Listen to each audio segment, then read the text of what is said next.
클릭해 주셔서 감사합니다. 오늘 하루 좋은 일만 가득하시길 정성을 다해 기원드립니다. 야담TV 이야기 시작하겠습니다. 깊어가는 밤, 마을 무당월선의 굿당 앞에 사람들이 모여들었습니다. 저기들 보시라요. 무당님이 김부잣집 바보 머슴을 불렀다더구만. 아니, 무당이 바보 머슴을 왜 부른다는 것이요? 아이고, 그것도 모르시오? 저 바보 머슴이 말이요. 사람 몸에 붙은 귀신 찾는 건 무당보다 더 뛰어나다 안 하시오. 헐, 바보 주제에 그런 재주가 있었단 말이요? 바본 바보인디 귀신만큼은 기가 막히게 찾아낸다 카더라. 그때였습니다. 방 안에서 이상한 소리가 새어나오기 시작했지요.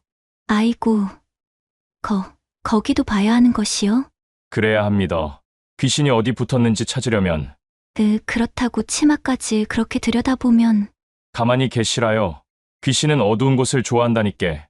마을 사람들의 눈이 휘둥그레졌습니다. 저게 무슨 소리요? 귀신 찾는다며 무당님 치마 속까지 들여다본다고? 아니, 귀신이 거기 있을 리가 있겠소. 쉿, 조용히들 하시라요. 더 들어봅시다. 하지만 실제로 방 안에서는 바보 머슴 복동이가 무당월선의 몸을 살피며 진짜로 귀신이 붙은 자리를 찾고 있었을 뿐이었답니다. 과연 그날 밤, 복동이는 무당의 치마 속에서 무엇을 발견했을까요? 이제부터 귀신을 볼 수 있었던 바보 머슴과 마을 제일의 무당이 함께 겪은 기이하고도 아름다운 이야기를 들려드리겠습니다. 야담TV 173번째 이야기. 귀신 보는 바보 머슴이 무당 치마를 들춰보고 하룻밤을 보냈는데 조선 후기 경상도 어느 산골 마을에 바보 복동이로 불리는 머슴이 살고 있었습니다. 마을에서 제일 가는 부자 김만석 댁에서 일하는 25 총각이었지요. 이봐, 복동아, 저 쌀가마 저쪽으로 옮겨라. 네. 복동이는 힘은 장사였지만 머리가 좀 모자란다는 소문이 자자했답니다. 그도 그럴 것이 복동이가 하는 행동이 예사롭지 않았거든요. 아이고, 복동이 또 헛것을 보는구만. 저 양반, 아무것도 없는 허공을 보며 혼자 중얼거리네. 복동이는 자주 허공을 보며 혼자 떠들곤 했습니다. 할매 귀신님, 거기서 오시지 마이소. 저승으로 가시야제.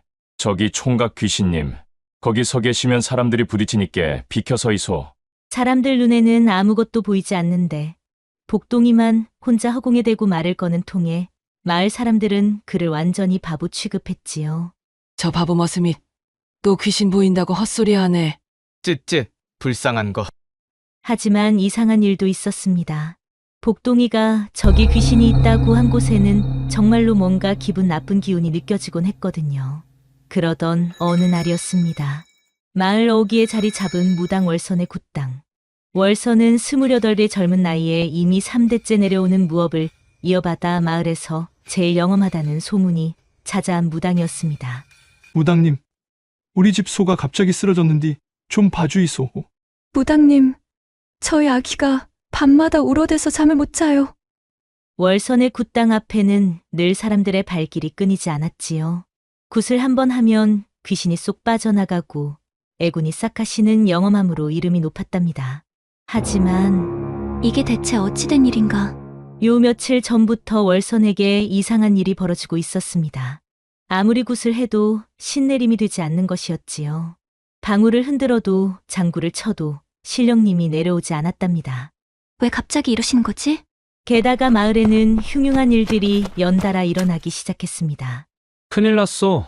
박서방네 소가 갑자기 피를 토하고 죽었다오. 우리 집 돼지도 오늘 아침에 축 늘어져 있더라니까. 아이고, 우리 손주놈도 열이 펄펄 끓는디 도통 안 내려가요.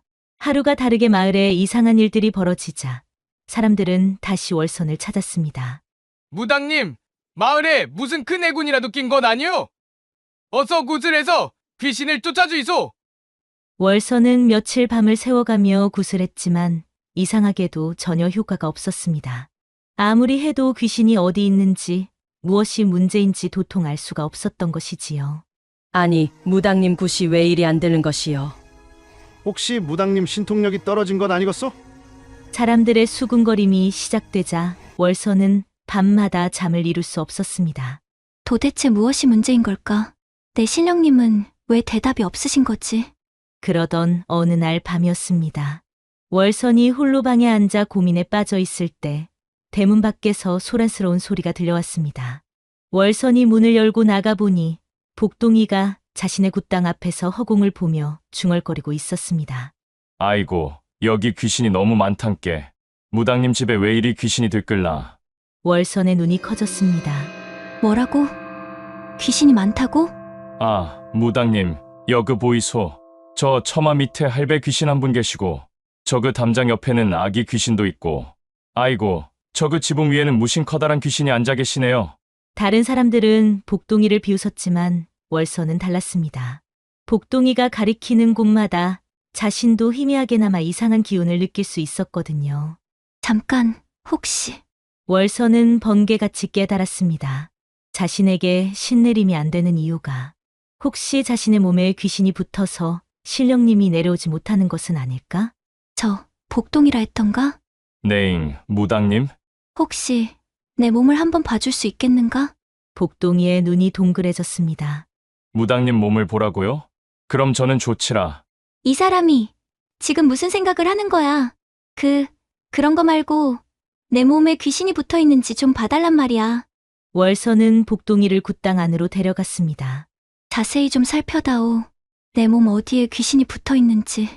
한참을 그렇게 살피던 복동이가 갑자기 소리쳤습니다. 아, 찾았심더. 여그 목덜미 뒤쪽에 작은 귀신이 딱 달라붙어 있네요.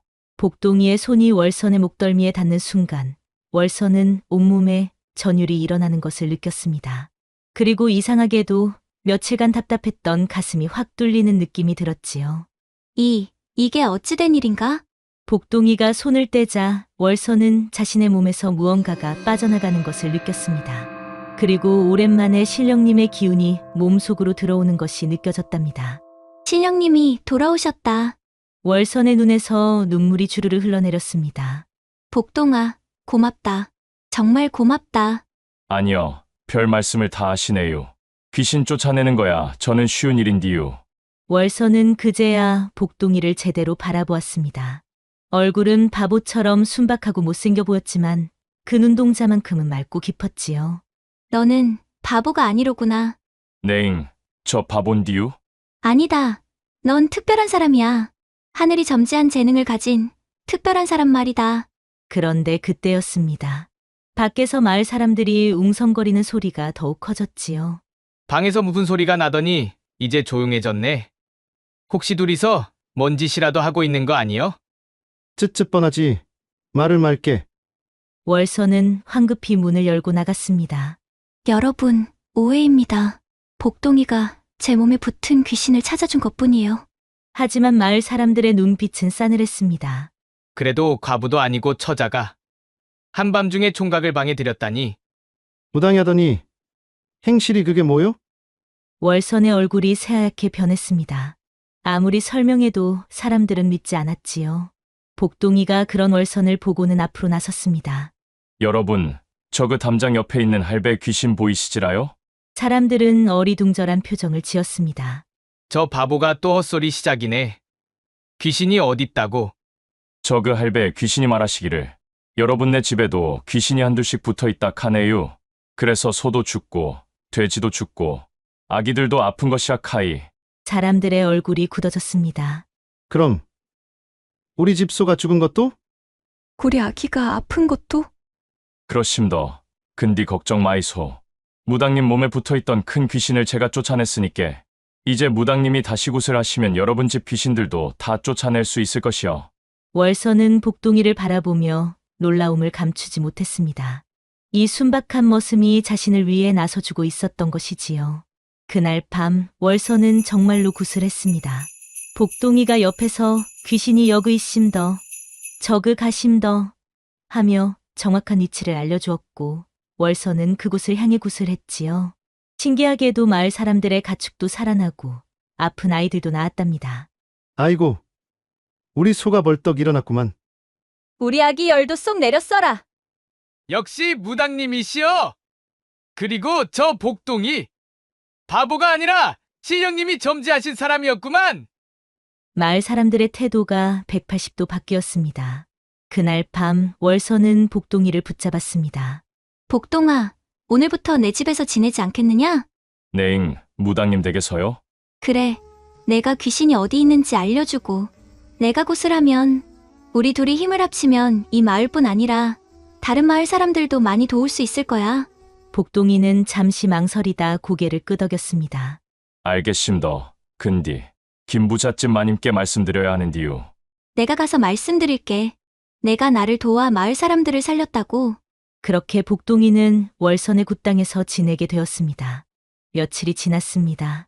낮에는 함께 마을을 돌아다니며 귀신을 쫓았고, 밤에는 월선이 복동이에게 밥을 차려주며 이런저런 이야기를 나누었지요.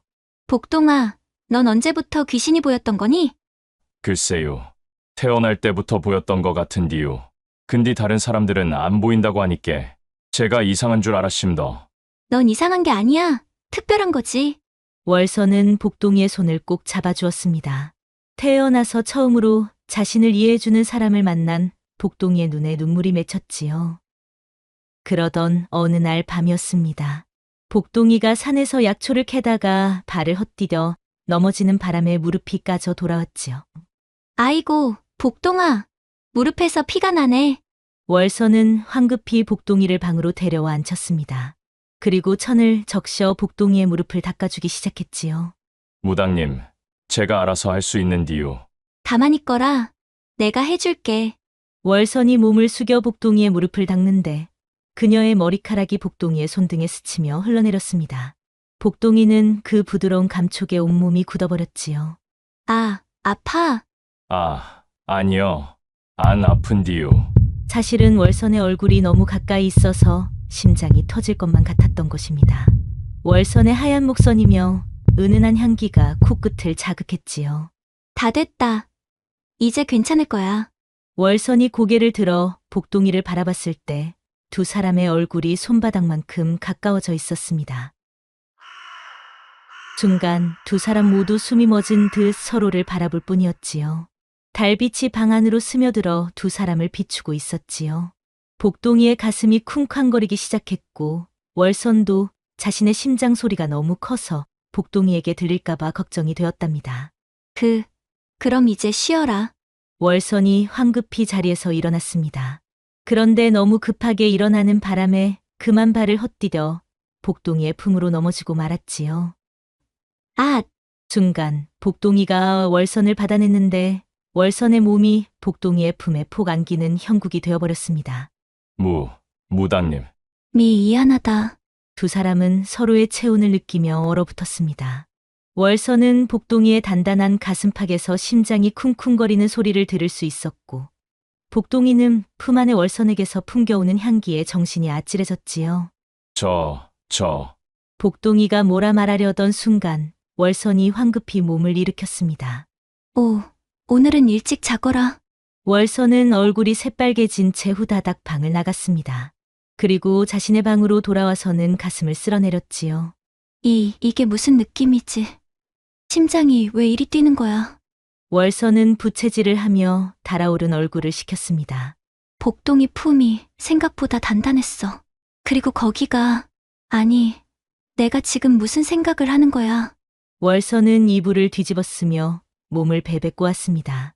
한편 복동이도 방에 홀로 남아 좀 전에 월선을 받아냈던 자신의 손을 물끄러미 바라보았습니다. 무당님이 생각보다 참 가벼웠는디.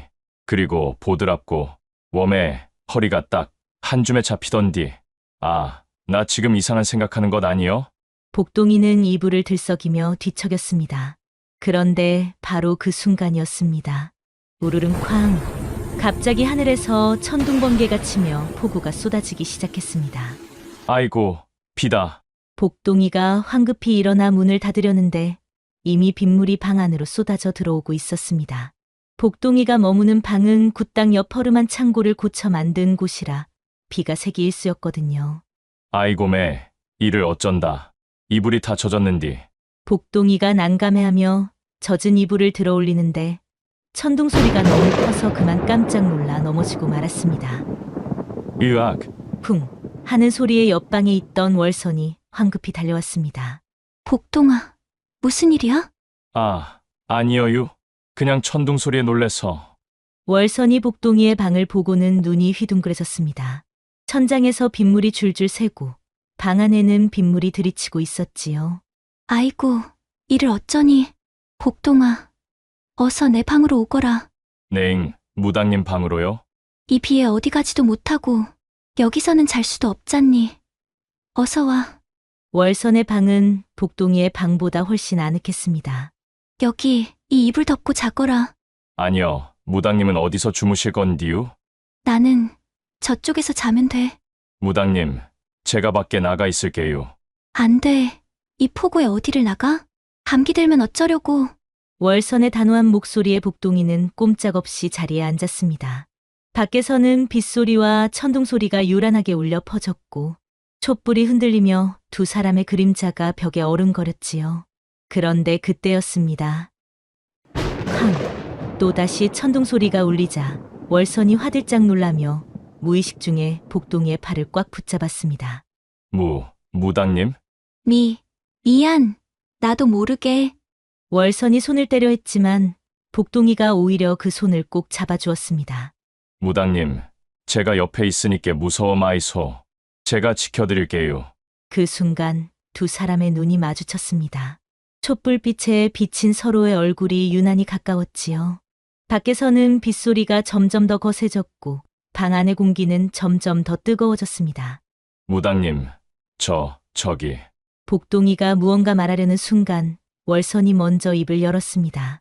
복동아, 오늘 밤은 그냥 운명이라고 생각하자. 운명, 이유? 그래, 이 비도, 이 천둥도, 우리가 이렇게 함께 있는 것도 모두 하늘이 정해준 운명. 월선은 더 이상 참을 수 없었습니다. 그동안 꾹꾹 눌러왔던 마음이 폭우처럼 쏟아져 나왔지요. 촛불이 흔들리며 희미해졌고 빗소리만이 방 안을 가득 채웠습니다. 빗소리는 새벽까지 계속되었고 두 사람은 그렇게 첫날 밤을 보냈답니다.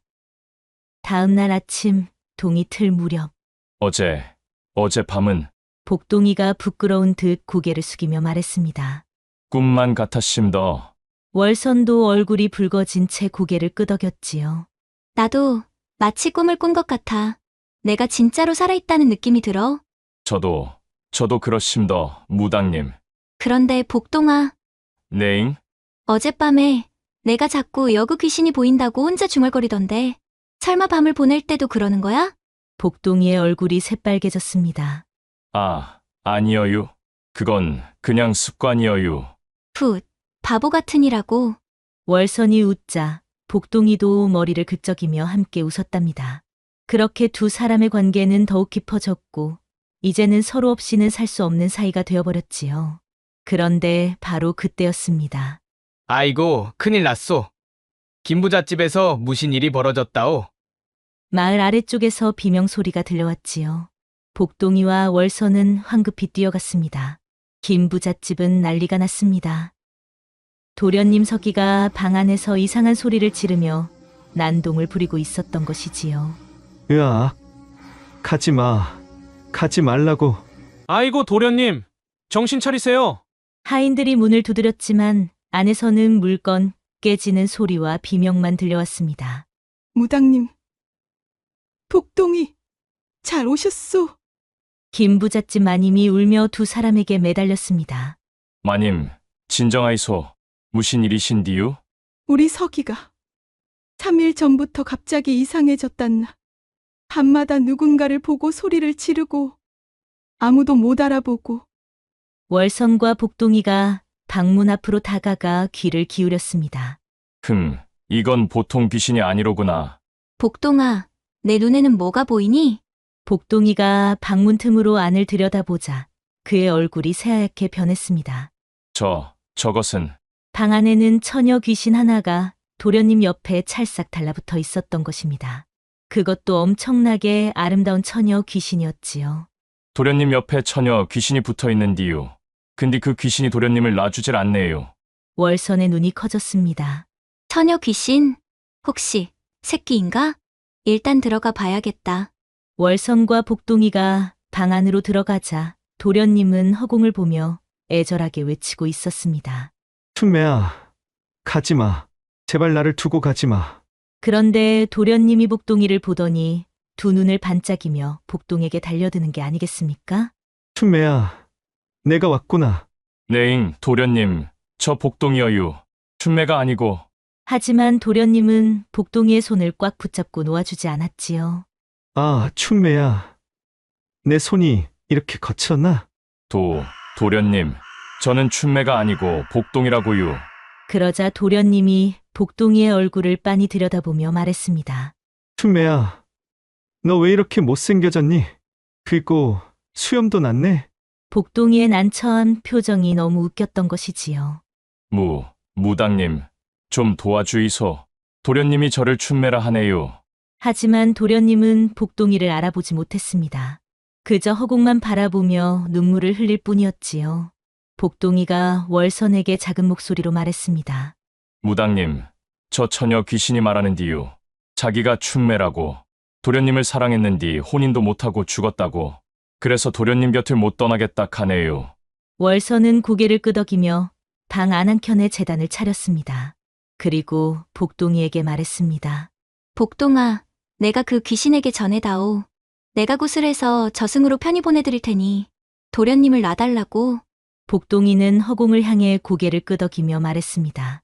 춘매 귀신님, 무당님이 저승으로 좋은 데로 보내주신다 하네요. 도련님을 그만 놔주이소. 그런데 이게 웬일입니까?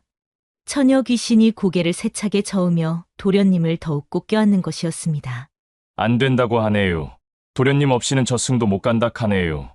월선은 한숨을 쉬며 방울을 흔들기 시작했습니다. 하지만 처녀 귀신은 꿈쩍도 하지 않았지요. 이를 어쩌면 좋단 말인가. 그때 복동이가 갑자기 무언가 생각난 듯 말했습니다. 무당님, 제가 생각해낸 것이 있는디요. 뭔데? 춘매 귀신님이 도련님을 사랑해서 못 떠난다 하는디, 그럼 도련님한테 작별 인사라도 제대로 하게 해주면 어떨까 싶은디요. 월선의 눈이 반짝였습니다. 그래, 그 방법이 있구나. 월선은 복동이에게 도련님 옆에 앉으라고 했습니다. 그리고 자신은 복동이 뒤에서 복동이의 어깨에 손을 얹었지요. 복동아, 내가 처녀 귀신의 말을 도련님에게 전해주거라. 내가 내 몸에 신령님을 내려서 도와줄 테니. 월선이 굿을 시작하자 신기하게도 복동이를 통해 처녀 귀신의 목소리가 나오기 시작했습니다. 도련님. 도련님의 눈이 커졌습니다. 춘매야. 네, 도련님. 저예요. 복동이의 입을 통해 처녀 귀신의 말이 전해졌습니다. 도련님. 저는 도련님을 너무 사랑했어요. 하지만 병들어 죽고 말았지요. 도련님의 눈에서 눈물이 주르륵 흘러내렸습니다. 춘매야, 미안하다. 내가 너를 지키지 못했구나. 아니에요, 도련님. 도련님 잘못이 아니에요. 저는 그저 마지막으로 도련님께 말하고 싶었어요. 사랑한다고. 나도 널 사랑한다. 도련님, 이제 저는 갑니다. 부디 좋은 분 만나서 행복하세요. 저는 도련님을 잊지 않을게요. 월선의 굿이 점점 빨라지자 하얀 빛이 방 안을 가득 채웠습니다.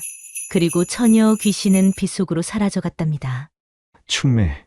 도련님이 허공을 향해 손을 뻗었지만 이미 처녀 귀신은 저승으로 떠난 뒤였고, 도련님은 한동안 울다가 이윽고 정신을 차리고 복동이와 월선을 바라보았습니다.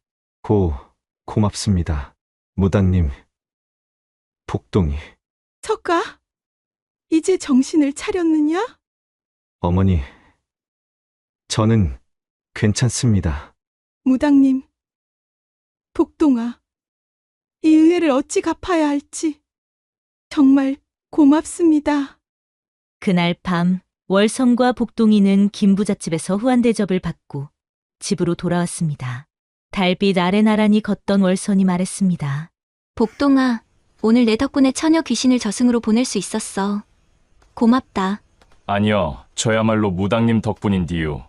그때 복동이가 걸음을 멈추고 월선을 돌아보았습니다. 근디 무당님, 왜? 아까 춘매 귀신님이 도련님한테 사랑한다고 하는 거 보니까 제 가슴이 또 이상하게 쿵쾅거리더라고요. 월선의 얼굴이 살짝 붉어졌습니다. 그랬어? 복동이는 순진한 얼굴로 고개를 갸우뚱했습니다. 무당님, 저 혹시 귀신한테 홀린 건 아니제? 자꾸 가슴이 뛰고 무당님만 보면 얼굴이 화끈거리고 이거 귀신 들린 건 맞지라요? 바보. 그건 귀신이 아니라 하지만 월선은 차마 끝까지 말하지 못했습니다. 자신도 똑같은 증상이 있다는 걸 어찌 말할 수 있겠습니까? 그냥 몸이 좀 피곤해서 그런 거야. 어서 집에 가서 쉬자. 그래요. 하지만 복동이는 여전히 고개를 갸우뚱하며 자기 가슴을 두드렸답니다. 이상하네요. 귀신도 아닌디 왜 이리 가슴이 뛰는지. 그런 복동이를 보며 월선은 슬며시 미소를 지었습니다. 바보 같은 이라고. 그게 바로 사랑이라는 거란다. 하지만 월선 자신도 아직 그 마음을 인정하고 싶지 않았던 것이지요. 그런데 바로 그 순간이었습니다. 저기, 무당님, 복동이, 마을 어귀에서 누군가 소리치며 달려오고 있었습니다. 큰일 났소. 이웃마을에서 전염병이 돌고 있다는디 곧 우리 마을에도 퍼질 것 같다오. 월선과 복동이의 표정이 굳어졌습니다. 며칠 뒤 이웃마을에서 시작된 전염병이 정말로 마을에 퍼지기 시작했습니다. 무당님, 이 전염병도 귀신짓 아니겠소? 어서 구슬해서 역병신을 쫓아주이소. 월선과 복동이는 밤낮으로 마을을 돌아다니며 역병신을 찾았습니다. 복동이가 여그 역병신이 있심더 하고 알려주면 월선이 그곳에서 구슬하는 식이었지요. 처음에는 효과가 있는 듯 보였습니다. 하지만 복동아, 이상하다. 역병신을 하나 쫓아내면 또 다른 곳에 나타나는 것 같아. 맞심더. 저도 그렇게 느꼈어요. 마치 큰 역병신 하나가 마을을 돌아다니는 것 같은디요. 그러던 어느 날 김부잣집 도련님 서기가 월선을 찾아왔습니다. 무당님, 정말 고맙소. 무당님 덕분에 제 정신을 되찾았소이다. 도련님께서 무사하셔서 다행입니다. 그때 도련님은 월선을 빤히 쳐다보았는데 이상하게도 그 눈빛이 심상치 않았지요. 무당님, 참으로 아름다우시오. 도련님? 사실 춘매를 잃고 나서 마음이 텅 비었었소. 하지만 무당님을 보니 다시 살아갈 힘이 생기는 것 같소. 월선은 황급히 손사래를 쳤습니다. 도련님, 저는 무당입니다. 그런 마음은 접으시는 게 알고 있소. 하지만 무당님께서 저를 구해주셨소. 그 은혜를 어찌 갚아야 할지. 도령님의 목소리가 낮아졌습니다. 그런데 제가 보기엔 무당님께서 그 바보 머슴에게 너무 많이 의지하시는 것 같소. 월선의 얼굴이 굳었습니다. 복동이는 제게 없어서는 안 될 사람입니다. 그 말에 도련님의 눈빛이 차갑게 변했습니다. 그렇게까지 말씀하시는군요. 도련님이 월선에게 한 걸음 더 다가왔습니다. 무당님, 제발 제 마음을 받아주시오. 저는 진심이요. 도련님, 안 됩니다. 저 바보 머슴 때문이요? 저보다 저런 천한 머슴이 더 낫단 말이오? 저기 도련님의 말에 월선이 단호하게 말했습니다. 복동이는 천하지 않습니다. 하늘이 점지한 재능을 가진 특별한 사람이에요. 도련님의 얼굴이 일그러졌습니다. 자신이 구원받은 것도 무당의 마음을 얻은 것도 모두 저 바보 머슴 덕분이라는 사실이 그의 자존심을 짓밟았던 것이지요. 좋소. 알겠소. 도련님은 쌀쌀맞게 돌아섰습니다. 하지만 그 눈빛에는 질투와 분노가 가득했답니다. 저 바보 머슴만 없다면 내 것이 될 텐데. 그날 밤부터 이상한 소문이 돌기 시작했습니다. 저기들 보이소. 복동이가 귀신 쫓는다며 무당님과 한 방에서 지낸다더구만. 쯧쯧, 젊은 남녀가 그게 말이나 되는 소리요? 게다가 전염병도 제대로 못 막잖소. 혹시 둘이 놀아나느라 정신이 팔린 건 아니겠소? 마을 사람들의 수군거림이 점점 커져갔습니다. 그러던 어느 날 복동이가 장터에서 돌아오는 길에 몇몇 사내들에게 둘러싸였습니다. 이봐, 복동아. 네잉, 무슨 일이어유? 내 놈, 정말 귀신이 보이는 게 맞느냐? 복동이는 고개를 끄덕였습니다. 그럼요. 저 그 뒤에도 할배 귀신 계시고. 헛소리 마라. 갑자기 사내 둘이 복동이를 잡았습니다. 내 놈이 무당님을 홀린 것이 귀신 보인다는 거짓말로. 아, 아니어유? 저는 정말 귀신이 보이는디유. 이 놈을 관가에 넘겨야 하오. 무당님과 마을 사람들을 농락한 죄로. 사내들이 복동이를 끌고 가려 할 때 월선이 달려왔습니다. 복동아, 무당님, 여러분, 제발 복동이를 놔주세요. 복동이는 정말 귀신을 볼 수 있어요. 하지만 사내들은 듣지 않았습니다. 무당님도 이 바보에게 속으신 것이오? 이놈이 무당님을 이용해 마을 사람들을 속인 것이오? 아닙니다. 복동이 없이는 제가 역병신을 찾을 수 없어요. 그때 도련님 서기가 나타났습니다. 무당님, 진정하시오. 복동이는 잠시 쉬게 하는 게 좋겠소. 도련님, 설마 도련님께서... 도련님은 차갑게 웃었습니다. 복동이가 최근 이상한 행동을 많이 한다고 들었소. 혹시 미친 것은 아닌지 관가에서 확인해 보는 게 좋을 것 같소. 안 됩니다. 하지만 복동이는 이미 사내들에게 끌려가고 있었습니다. 무당님, 무당님. 복동아, 월선이 뒤쫓아갔지만 도련님이 월선의 팔을 붙잡았습니다. 무당님, 저런 바보는 잊으시오. 제가 무당님을 지켜드리겠소. 손 떼세요. 복동이는 바보가 아니에요. 월선은 복동이를 쫓아 달려갔지만 이미 복동이는 마을 외곽에 미친 사람을 가두는 움막에 갇혀버렸답니다. 며칠이 지났습니다.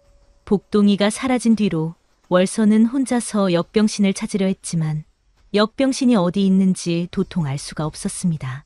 신령님, 제발 알려주세요. 역병신이 어디 있는지. 하지만 아무리 구슬해도 신령님은 대답이 없었고 그 사이 마을에는 전염병이 더욱 빠르게 퍼져나갔습니다. 마을 사람들은 월선을 원망하기 시작했지요. 무당이라더니 역병도 제대로 못 막지 않소? 복동이를 내쫓고 나니 더 심해진 것 같은디. 혹시 무당님이 복동이와 정을 통한으로 아무것도 못하는 것 아니오? 월선은 밤마다 혼자 울었습니다. 복동아, 미안해. 내가 없으니 아무것도 할 수가 없어. 그러던 어느 날 밤 월선은 혼자서 마을을 돌아다니다 쓰러지고 말았습니다. 며칠을 제대로 먹지도 자지도 못하고 굿만 하다 보니 몸이 견딜 수가 없었던 것이지요. 무당님, 무당님. 마을 사람들이 월선을 집으로 옮겼지만 월선은 정신을 잃은 채 깨어나지 못했습니다. 한편 움막에 갇혀 있던 복동이는 담장 틈으로 보이는 달을 바라보며 월선을 걱정하고 있었답니다. 그런데 바로 그때 복동이의 눈에 무언가 보였습니다. 저것은 마을 뒤편 산꼭대기에 엄청나게 큰 역병신이 자리 잡고 있었던 것입니다. 그것도 지금까지 본 것 중 가장 크고 무시무시한 귀신이었지요. 저놈이 마을 전체를 덮고 있었던 것이구나. 복동이는 움막 문을 두드리기 시작했습니다. 여그 좀 열어주이소. 제발. 무당님과 마을이 위험하다고요. 하지만 밖을 지키던 사내들은 비웃기만 했습니다. 이 바보 맹추 도토리 같은 놈이 또 소리하네. 그날 밤 복동이는 움막 안에서 필사적으로 생각했습니다. 무당님이 위험하신디. 어떻게든 나가야 하는디. 복동이는 움막 벽을 살펴보았습니다. 그리고 한쪽 벽이 조금 약한 것을 발견했지요. 여그다. 복동이는 온 힘을 다해 벽을 밀기 시작했습니다.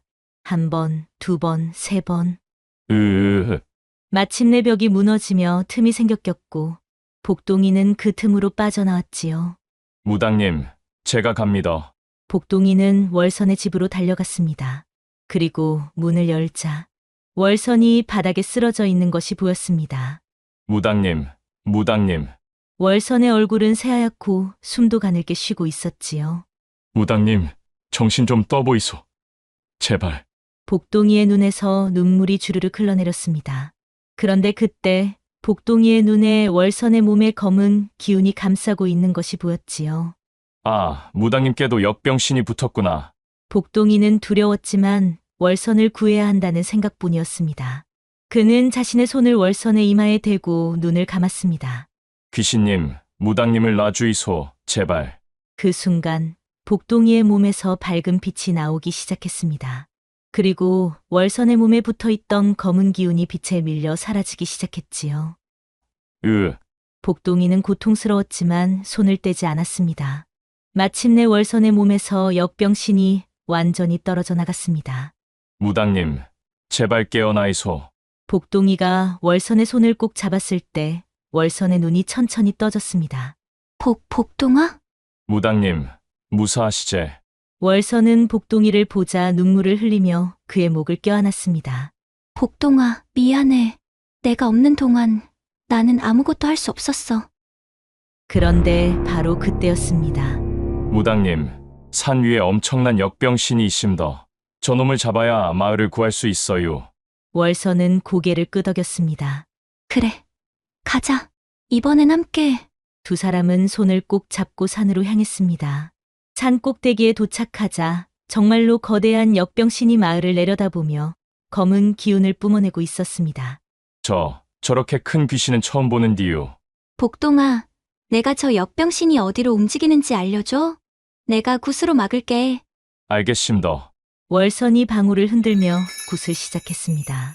복동이는 역병신의 움직임을 예측하며 월선에게 알려주었지요. 저그 왼쪽으로 가네요. 좋아. 아, 이제 오른쪽이요. 알았어. 두 사람의 호흡이 완벽하게 맞아떨어지자 역병신은 점점 약해지기 시작했는데 역병신이 마지막 발악을 하며 엄청난 검은 기운을 사방으로 흩뿌렸고 그 기운 하나가 마을로 날아가는 것이 보였지요. 안 돼! 복동이가 소리쳤지만 이미 그 검은 기운은 마을의 어느 집으로 들어가 버렸습니다. 월선과 복동이가 마지막 힘을 다해 큰 역병신을 물리치고 마을로 내려왔을 때 사람들이 한 집 앞에 모여 있었습니다. 저기는 김부잣집이네. 두 사람이 달려가 보니 도령님 서기가 방 안에서 고열에 시달리며 신음하고 있었습니다. 아이고, 우리 서기에게 또 귀신이 붙었어.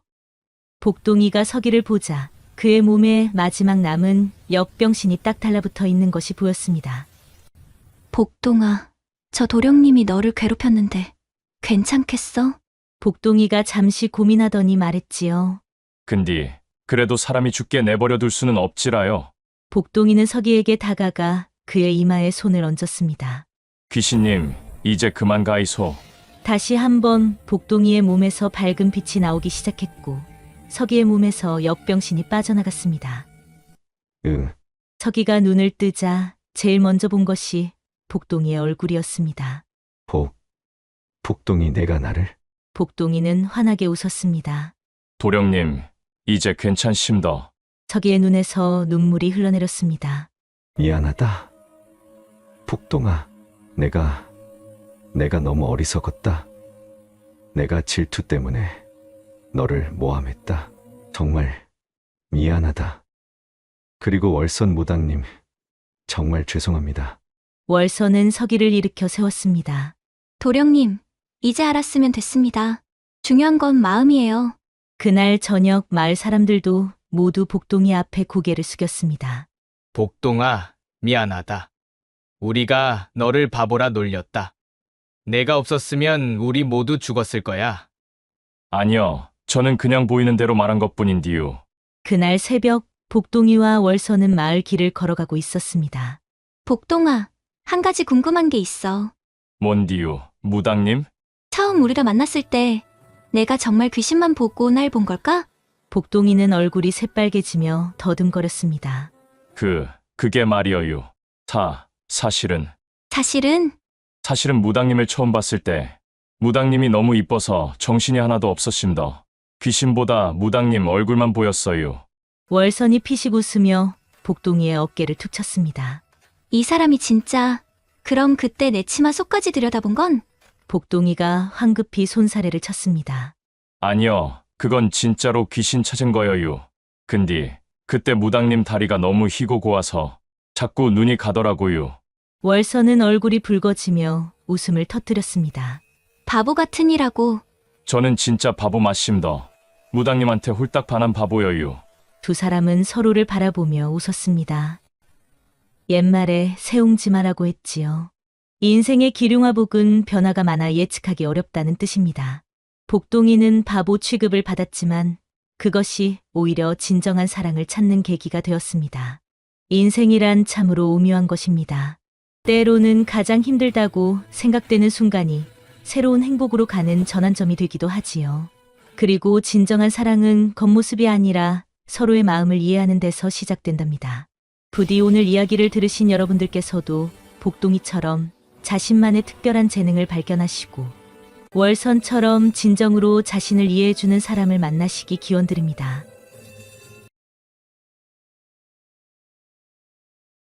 동이채 트기도 전 물 한 개가 자욱한 바닷가에서 으랴차 으랴차 하는 우렁찬 목소리가 울려 퍼지고 있었습니다. 아이고매, 이놈의 그물이 징하게 무겁단께. 하며 투덜거리는 소리의 주인공은 바로 마을에서 제일 힘 좋기로 소문난 복돌이였답니다. 여보게, 복돌이. 오늘도 벌써 나왔는교? 지나가던 할매가 말을 건넸지요. 아이고, 할매. 물고기들이 그물에 잔뜩 걸렸는디 이놈들이 통 안 나온단께. 하며 복돌이는 해맑게 웃었답니다. 아따, 내 힘으로도 그물이 안 올라온다고? 요상한 일이구만. 그려도 포기는 못하지라. 이놈의 그물, 복돌이 힘으로 꼭 끌어올리고 말 거요. 하며 복돌이는 다시 그물을 잡아당겼지요. 그때였습니다. 복돌아, 아침도 안 먹고 나왔네 그려? 뒤에서 익숙한 목소리가 들려왔습니다. 50대의 건장한 체구를 가진 만석이가 손에 주먹밥을 들고 다가왔지요. 만석이 아버지, 와시우? 복돌이가 환하게 웃으며 달려갔답니다. 아이고, 우리 복돌이가 또 밥도 안 먹고 나왔지? 이것 좀 먹어라. 아버지, 고맙단께. 복돌이는 아버지가 최고요. 사실 마을 사람들은 모두 알고 있었답니다. 복돌이가 이 마을에 온 지 벌써 20년이 넘었다는 것을요. 저 복돌이가 어릴 적에 바다에서 떠내려온 거 기억하제? 장터 할멈들이 수군거렸습니다. 그라제, 외놈들이 배를 공격해서 가족이 다 죽고 어린 것만 혼자 살아서 더 내려왔다 카더만. 근데 그때 만석이가 바다에서 건져서 키웠제. 진짜 친자식처럼 말이여. 그 충격에 머리가 그만. 배그, 불쌍한 거. 하나복돌이 마음씨는 참말로 착하제. 물고기를 잡으면 마을 사람들한테 다 나눠주고. 그려, 어제도 내가 생선 한 마리 얻어왔는디 그놈이 자기는 굶어도 우리 손주들 먹으라고 주더라니께. 만석이도 복 받을 거여. 남의 자식을 저리 정성 들여서 잘 키워서 말이야. 할멈들이 연신 고개를 끄덕였답니다. 복돌아, 오늘 물고기 많이 잡거든. 저녁에 매운탕 끓여 먹자.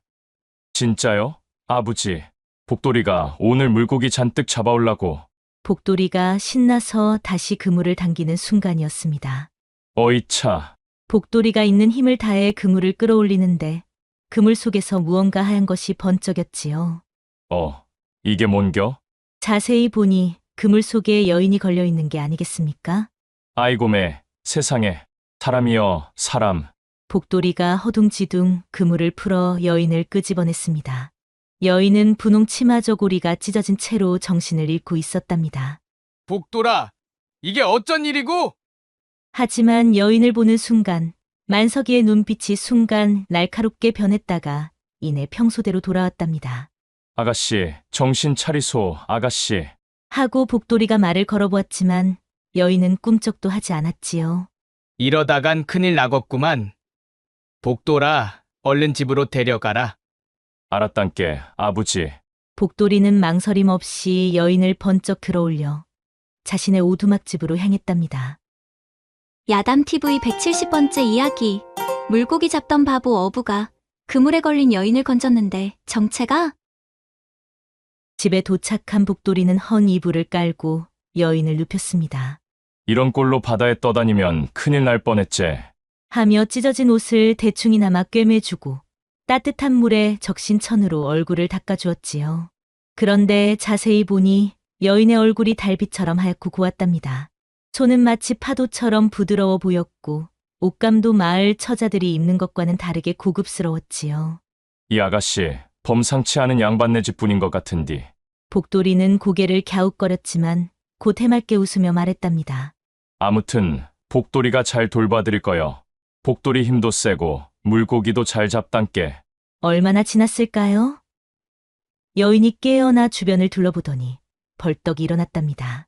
여긴 어디냐? 날카로운 눈빛으로 복돌이를 노려보았지요. 나는 복돌이여. 이 동네에서 힘은 제일 세고 이 동네에서 머리는 제일 나빠. 난 바보 어부단께. 복돌이는 해맑게 웃으며 대답했습니다. 그의 순박한 미소에 여인의 날카로운 눈빛이 잠시 흔들렸습니다. 내가 날 구해준 거냐? 그렇지라. 아가씨가 그물에 걸려 있길래 복돌이가 얼른 건졌단께. 나는 여인이 머리를 감싸주었습니다. 갑자기 머리가 지끈거리며 아무것도 기억나지 않았던 것이지요. 아가씨, 머리가 아파? 복돌이가 걱정스러운 얼굴로 다가왔습니다. 나는, 내가 누군지 모르겠다. 아이고매, 울지 마시라. 복돌이도 옛날에 머리를 다쳐서 기억이 없단께. 그때 복돌이가 자신의 머리를 톡톡 두드리며 말했지요. 그래도 복돌이는 잘 살고 있제라. 아가씨도 기억 안 나도 괜찮단께. 여인은 이 순박한 어부를 바라보며 조금씩 마음을 놓았답니다. 사흘이 지났습니다. 복돌이의 오두막에서는 구수한 생선 조림 냄새가 솔솔 피어오르고 있었지요. 아이고매, 시상해. 복돌이가 처음 해보는 음식인디. 복돌이는 아궁이 앞에서 생선을 조리며 여인을 흘끔거렸는데 여인은 복돌이가 자신을 훔쳐보는 것을 눈치챘지만 모른 척 고개를 돌렸지요. 아가씨, 이름이 뭐시여? 기억은 안 나도 이름은 있어야 부르제. 복돌이의 물음에 여인은 잠시 생각하다가 말했습니다. 청아. 그냥 청아라고 불러다오. 청아? 좋은 이름이제라, 청아씨. 복돌이가 환하게 웃자 청아의 입가에도 미소가 번졌답니다. 복돌아 고맙다. 뭐가 고맙단께? 복돌이는 당연한 일 했제라. 복돌이는 생선 조림을 청아 앞에 내려놓고 맛을 봤습니다. 아이고, 맛이 좀 이상한디. 복돌이가 요리는 못한단께. 청아가 한 숟가락 뜨자마자 쓴웃음이 터졌는데 생선이 너무 짜고 간장이 너무 많이 들어갔던 것이지요. 푸아, 이게 무슨 맛이냐? 아이고매, 맛이 없제. 복돌이가 처음 해보는디. 그래도 고맙다. 내 정성은 느껴진다. 청아는 그래도 한술 한술 비우며 복돌이의 단단한 팔뚝을 슬쩍 보았답니다. 이 사람 힘이 보통이 아니겠구나. 그때 문이 열리며 만석이가 들어왔습니다. 복돌아, 안에 계신 아가씨는 좀 어떠시고? 아버지, 청아씨가 깨어났단께. 아, 그래? 다행이구만. 아가씨, 정신 차리셔서 다행입니다. 만석이가 인사를 건넸지만 청아는 이상하게도 만석이를 보는 순간 가슴 한편이 서늘해지는 기분을 느꼈답니다. 하지만 기억이 없는 자신의 착각이려니 했지요. 복돌아, 청아씨 몸도 좀 나았으면 같이 바다에 나가볼란가? 신선한 바람도 쐬고. 복돌이의 제안에 청아는 고개를 끄덕였답니다. 이렇게 시작된 두 사람의 마을살이는 꽤나 정겨웠지요. 어느 날이었습니다. 복돌이는 마을 어귀에서 무거운 그물을 번쩍 들어올렸답니다. 으랴차, 영차. 복돌이는 어릴 적부터 힘도 좋고 착하더니 지금도 그대로요. 마을 할배들이 연신 엄지를 치켜 세웠지요. 청아는 그런 복돌이를 바라보며 입가에 미소를 머금었답니다. 하나 아깝제라. 복돌이가 머리가 좀만 더 좋았어도 양반과 대릴 사위로도 갈 수 있을 텐디. 그래도 만석이가 친자식처럼 잘 키웠제. 복돌이 저리 건강하고 착한 것도 다 만석이 덕분이요. 맞단께. 만석이가 없었으면 복돌이가 어찌 살았겠어? 청아는 그런 복돌이를 바라보며 생각했습니다. 바보 같아도 저리 순수한 마음이 오히려 더 귀한 것 같구나. 그런데 저녁쯤 청아가 마을 주막을 지날 때 심상치 않은 이야기가 들려왔지요. 아이고매, 듣자 하니 수군 장군이 아가씨를 찾는다 카던디? 그라제 외놈들이 아가씨가 타고 있는 데를 습격해서 납치됐다 카더만. 허, 그 딸이 어디로 간겨? 혹시 죽은 건 아닐라나? 근디 장군이 전국의 방을 붙이고 찾아다닌다 카더만. 왕실과도 관련이 있는 아가씨야 카더라. 술꾼들이 수군거렸습니다. 청아는 그 말을 듣고 가슴이 철렁했지요. 수군 장군의 딸? 왕실과 관련? 설마 혹시 내가 수군 장군의 딸인가? 에이, 아니겠지. 한편 구석에 앉아있던 만석이도 그 말을 듣고 있었는데 그의 입가에 섬뜩한 미소가 번졌답니다. 수군 장군의 딸이라. 아니, 그보다 더한 존재일 수도 있겠군. 며칠 뒤 복돌이와 청아는 바닷가를 걷고 있었답니다. 청아씨, 복돌이는 청아씨가 참말로 좋단께. 뭐라고? 청아가 놀라 얼굴이 붉어졌지요. 청아씨 웃는 모습이 꼭달림처럼 고와서 가슴이 자꾸 쿵쾅거린단께. 복돌아, 무슨 고백을 저렇게 뜬금없이 할까? 그래도 귀여워. 청아는 마음이 흔들렸습니다. 순수한 눈빛으로 바라보는 복돌이를 보며 가슴이 따뜻해졌지요. 나는 내가 누군지도 모르는데 이런 나를 좋아한다고? 상관없단께. 복돌이는 청아 씨가 누구든 상관없제라. 에이, 바보야. 청아가 복돌이의 손을 꼭 잡았답니다. 그때였습니다. 갑자기 바다 쪽에서 비명 소리가 들려왔지요. 살려주소. 외놈들이다. 불이여, 불이여. 마을 어귀에서 불길이 치솟았고 왜구들이 칼을 들고 나타났답니다. 그하! 조선 놈들을 다 잡아들여라. 아이고 매, 살려주소. 마을 사람들이 비명을 지르며 도망가고 있었지요. 청아 씨, 어서 도망가야 한단께. 복돌이가 청아의 손을 잡아 끌었지만 청아는 그 자리에 멈춰 섰지요. 안 돼, 복돌아. 마을 사람들을 구해야 해. 청아의 눈빛이 변하며 빠른 속도로 마을 사람들을 향해 달려갔습니다. 그리고 그녀의 몸이 번개처럼 움직였고 외구 하나가 나가 떨어져 나가는 게 아니겠습니까? 뭐야, 이 계집이! 외구들이 놀라 소리쳤습니다. 청아 씨가 무술을? 복돌이가 눈이 동그래져서 청아를 바라보았지요. 청아는 자신도 모르게 몸이 움직였던 것입니다. 무술 동작이 손에 익어 있었던 것이지요. 그때 복돌이도 주먹을 불끈 쥐고 외구들에게 달려들었습니다. 으랴! 이놈들아! 우리 마을 사람들한테 손대지 마라! 복돌이의 주먹이 외구들을 하나씩 쓰러뜨리고 있었는데 멀리서 만석이 이 광경을 지켜보고 있었지요. 그의 얼굴에는 복잡한 표정이 떠올랐지요. 저 계집 역시 범상치 않구나. 만석이는 조용히 자리를 떠났고 잠시 뒤 외구들을 물리친 후 마을 사람들이 모여들었습니다. 복돌이, 청아씨, 고맙소. 우리 마을을 구해주셨제. 사람들의 감사 인사에 복돌이는 머리를 긁적이며 웃었지요. 그런데 그날 밤 청아는 잠을 이루지 못했답니다. 꿈속에서 계속 조선 수군의 배들과 붉은 갑옷을 입은 장군이 나타났던 것이지요. 해주야. 장군이 청아를 부르는 목소리가 들렸답니다. 해주, 내 이름인가? 그런데 이튿날 아침 마을에는 조선의 관군들이 나타났지요. 수군 장군께서 이 마을에 오신다. 관군들의 외침에 마을 사람들이 웅성거렸지요. 왜 장군님이 우리 마을에? 혹시 어제 외구 일 때문인가? 얼마 뒤 위엄 있는 장군이 말을 타고 나타났는데 그의 눈은 마을을 샅샅이 훑고 있었지요. 그때였습니다. 장군의 눈이 청아에게 멈춰 섰습니다. 저 아가씨는 장군이 말해서 급히 내려 청아에게 다가왔지요. 해주 공주마마. 장군이 무릎을 꿇으며 소리쳤습니다. 해주 공주마마께서 살아계신다. 관군들도 일제히 무릎을 꿇었지요. 공주마마? 청아 씨가 공주마마라고? 복돌이가 눈이 휘둥그레졌답니다. 나는 청아하니 해주의 머릿속에 기억이 주르륵 흘러들어왔답니다. 자신은 수군 장군 김혜수의 딸이 아니었습니다. 조선 왕실의 공주였고 수군을 시찰하러 가던 중 외구의 습격을 받아 바다에 빠졌던 것이지요. 김 장군? 해주가 기억을 되찾았습니다. 공주마마, 정말 살아계셨군요. 전하께서 얼마나 걱정하셨는지. 장군이 눈물을 흘렸답니다. 청아 씨가 공주마마라고? 복돌이가 멍하니 서 있었지요. 그런데 해주가 복돌이를 바라보았는데 복돌이의 순박한 눈빛이 눈물로 얼룩져 있는 게 아니겠습니까? 복돌아, 내 기억이 돌아왔어.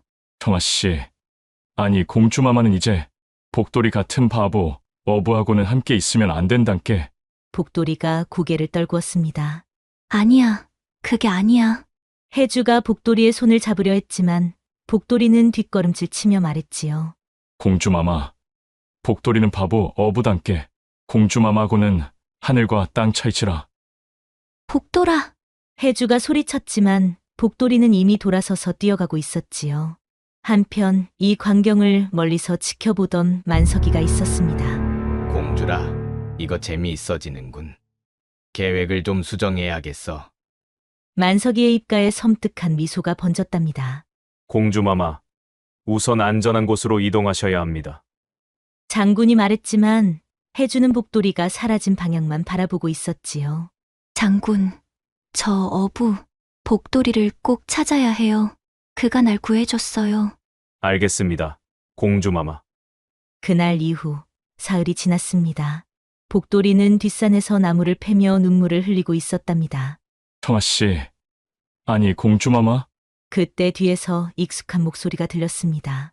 복돌아, 왜 여기서 이러고 있는겨? 아버지, 복돌이는 바보, 어부단께 공주마마하고는. 복돌이가 흐느꼈습니다. 복돌아, 신분 같은 건 중요하지 않지. 마음이 중요한 거요. 정말이요? 그렇지. 복돌이가 공주마마를 진심으로 대했으면 그게 제일 중요한 거지. 자, 이제 내려가서 공주마마한테 가보거라. 알았단께. 복돌이가 산을 내려가는 동안 만석이는 복잡한 표정으로 볼돌이를 바라보고 있었지요. 복돌아, 미안하구나. 그날 저녁 장군의 본진 근처 해주는 방에서 복돌이를 그리워하고 있었습니다. 복돌이는 어디 있을까? 그때 문을 두드리는 소리가 들렸지요. 공주마마, 복돌이가 왔습니다. 정말? 해주가 급히 문을 열자 복돌이가 서 있었답니다. 복돌아, 공주마마, 복돌이가 용기를 냈단께. 복돌아. 두 사람이 껴안으려는 순간이었습니다. 갑자기 밖에서 폭발음이 들렸습니다. 습격이다. 왜구들이라. 공주마마를 지켜라. 관군들이 칼을 빼들고 달려나갔지요. 복돌이와 해주도 밖으로 나왔는데 본진은 이미 아수라장이 되어 있었지요. 그하, 조선 놈들 다 쳐라. 수십 명의 왜구들이 본진으로 쏟아져 들어왔고 관군들과 왜구들의 검이 부딪히는 소리가 사방에서 울려 퍼졌고 왜구들의 거센 공격의 관군들이 하나둘 쓰러지기 시작했습니다. 장군님, 적의 수가 너무 많습니다. 물러서지 마라. 공주마마를 지켜야 한다. 그때였습니다. 복돌이가 앞으로 뛰쳐나갔습니다. 이 북어 대가리 같은 놈들아! 복돌이는 힘이 세단께. 복돌아. 해주가 소리쳤지만 복돌이는 이미 왜구들 한가운데로 뛰어들고 있었고 복돌이의 주먹이 왜구들을 하나씩 날려버리자 왜구들이 당황했습니다. 그때였습니다. 호, 재미있는 놈이 있군. 검은 갑옷을 입은 거구의 사내가 천천히 걸어 나왔습니다. 왜구 대장 쿠로이와였지요. 내 놈 힘이 장사구나. 네가 대장이여? 복돌이가 주먹을 불끈 쥐었습니다. 그하, 바보 같은 어부 주제에 배짱은 있구나. 쿠로이와가 허리춤에 커다란 칼을 빼들었고 복돌이가 주먹을 날렸지만 쿠로이와는 가볍게 피하며 복돌이의 팔을 베었지요. 이 어부 나부랭이가 무술도 모르는 주제에 나를 상대하려고? 잠깐 기다려보더란께. 무술은 몰라도 그물질은 우리 마을에서 최고니께. 복돌이가 근처에 있던 그물을 재빨리 집어들었지요. 그물? 하하! 그런 걸로 뭘 하겠다고? 그때 쿠로이와가 다시 칼을 휘두르자 복돌이가 그물을 쿠로이와를 향해 던졌습니다. 뭐야 이게? 순식간에 쿠로이와의 몸이 그물에 휘감겼고 복돌이의 주먹이 쿠로이와의 배를 강타했답니다. 이런! 대장님이! 왜구들이 비명을 지르며 쿠로이와를 끌고 후퇴하였고 이 원한 반드시 갚겠다! 쿠로이와의 외침이 어둠 속으로 사라지자 해주가 달려와 복돌이를 끌어안았습니다. 복돌아. 공주마마, 복돌이가 지켰단께. 고마워, 복돌이. 다친 데는 없어? 괜찮단께. 복돌이는 힘이 세지라. 복돌이가 해맑게 웃었지만 팔에서 피가 흘러내렸답니다. 복돌아, 괜찮은겨? 만석이가 걱정스러운 얼굴로 다가왔지요. 만석이 아버지, 복돌이는 괜찮단께. 다행이구만. 공주마마님도 무사하시고. 만석이는 여전히 따뜻한 양아버지의 모습이었습니다. 며칠이 지났습니다.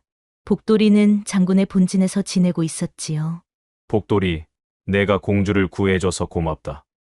그런데 장군이 복돌이를 자세히 바라보았는데 이상하다. 이 청년, 누군가를 닮았는데. 장군은 복돌이의 눈매와 이마를 보며 20년 전 함께 싸웠던 전우를 떠올렸답니다. 복돌이, 내 부모님에 대해 기억나는 게 있느냐? 아버지, 어무이, 복돌이는 어릴 때 바다에서 배가 불타고 그 뒤로는 기억이 잘 안 나는디요. 배가 불탔다고? 언제쯤 일인가? 만석의 아버지가 20년 전이라 그러던디. 장군의 얼굴이 굳어졌습니다. 20년 전. 외구의 습격. 설마? 장군이 품에서 낡은 호패를 꺼냈지요. 복돌이, 이것을 보거라. 호패에는 세월의 발행 글씨가 새겨져 있었습니다. 수군 용장 김용애. 복돌이가 그 호패를 받아들었습니다. 이것은 20년 전 외구의 습격을 받은 배에서 발견한 것이다. 내 전우이자 수군 용장 김용애의 호패지. 그런데 복돌이가 호패를 만지는 순간 갑자기 머리가 지끈거렸습니다. 그 순간 복돌이의 눈앞에 희미한 영상이 스쳐 지나갔지요. 복돌아, 아버지 갑옷 좀 보거라. 갑옷을 입은 아버지가 웃으며 칼을 보여주는 모습. 우리 아가, 자장. 따뜻한 손길로 자장가를 불러주던 어머니의 목소리. 행복했던 그날. 그리고 불타는 배. 비명소리. 붉은 바다. 으악, 아버지, 어머니. 복돌이가 머리를 감싸쥐고 주저앉았습니다. 복돌이, 괜찮은가? 장군이 급히 복돌이를 붙잡았지요. 아버지 이름이 김용애 맞단께? 복돌이의 눈에서 주르륵 눈물이 흘러내렸고 복돌이가 떨리는 손으로 호패를 꼭 쥐며 말했습니다. 근디 외놈들이 와서 불이 나고 아버지가 복돌이 살리라고 바다에 던지고. 복돌이의 목소리가 점점 작아졌답니다. 복돌이가 혼자 살았단께? 아버지, 어머니는? 복돌이가 무릎을 꿇으며 소리내어 울기 시작했는데 울음소리가 본진 전체에 울려 퍼졌지요. 복돌이, 아니, 용애의 아들이여. 내 잘못이 아니다. 용애는 내 가장 친한 전우였다. 마지막 순간까지 너를 지키려 싸웠어. 내 아버지는 진정한 영웅이었지. 아버지. 그리고 내 어머니는 왕실의 시녀로 가장 아름답고 착한 분이셨다. 두 분 모두 너를 얼마나 사랑했는지. 내 부모님은 내가 살아남은 걸 보며 하늘에서 기뻐하실 거다. 너는 바보가 아니야, 복돌이. 용감한 전사의 피를 이어받은 고귀한 조선 수군의 아들이란다. 장군님. 복돌이가 호패를 가슴에 꼭 안았습니다. 장군님, 고맙단께? 복돌이 아버지, 어머니를 기억하게 해주셔서. 한편 멀리서 이 광경을 지켜보던 만석이는 복돌이의 모습을 몰래 지켜보며 중얼거렸지요. 계획을 서둘러야겠어. 만석이의 눈빛이 차갑게 빛나며 어둠 속으로 사라졌답니다. 며칠이 지났습니다. 복돌이는 밤마다 호패를 꼭 쥐고 부모님을 그리워했는데 그러던 어느 날 저녁 혜주가 복돌이를 찾아왔습니다. 복돌아, 괜찮아? 공주마마. 복돌이의 눈은 아직 붉어 있었지요. 복돌이, 내 부모님은 내가 살아있는 걸 보며 하늘에서 기뻐하실 거야. 그리고 내가 이렇게 용감하게 자란 걸 자랑스러워하실 거고. 혜주가 복돌이의 손을 잡았습니다. 복돌이는 공주마마 때문에 힘이 난단께. 나도 복돌이 덕분에 살았어. 복돌이, 나는 내가 누구든 상관없어. 나는 내가 좋아. 공주마마. 이제 둘만 있을 때는 공주마마 말고 그냥 혜주라고 불러. 복돌이는 슬픔 속에서도 혜주와 함께라면 행복할 수 있다는 걸 느꼈답니다. 하지만 두 사람은 몰랐지요. 어둠 속에서 이 모든 것을 지켜보는 만석이의 눈빛이 점점 차가워지고 있다는 것을. 그날 깊은 밤, 혜주가 묵고 있는 방. 방문이 살며시 열렸습니다. 검은 그림자가 안으로 들어왔지요. 그것은 다름 아닌 만석이었습니다. 만석이는 잠든 혜주에게 조심스럽게 다가갔답니다. 쉿. 그때 만석이가 혜주의 입을 막으려는 순간 만석이 아버지, 여기서 뭐 하시는겨? 복돌이가 방에 들어왔습니다.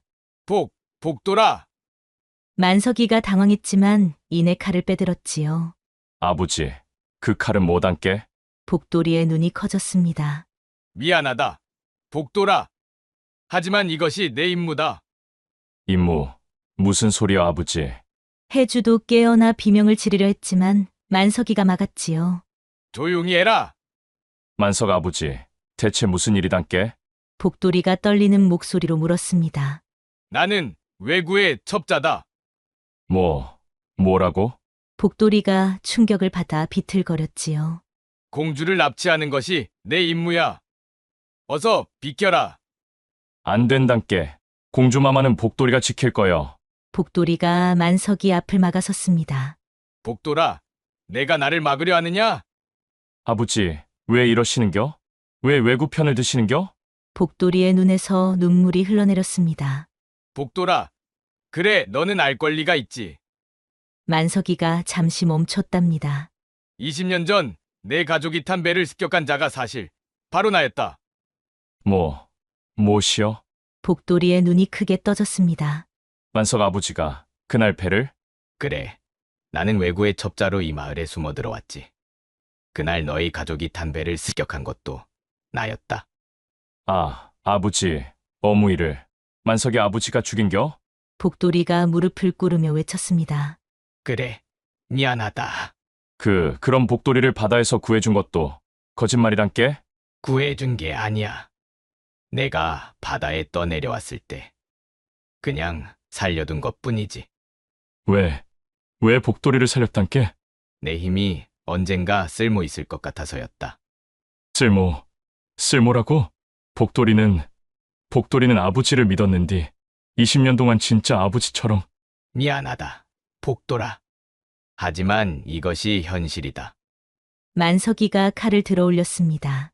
만석이 아버지, 복돌이 부모님을 죽인 원수가 복돌이 아버지였단 말이여?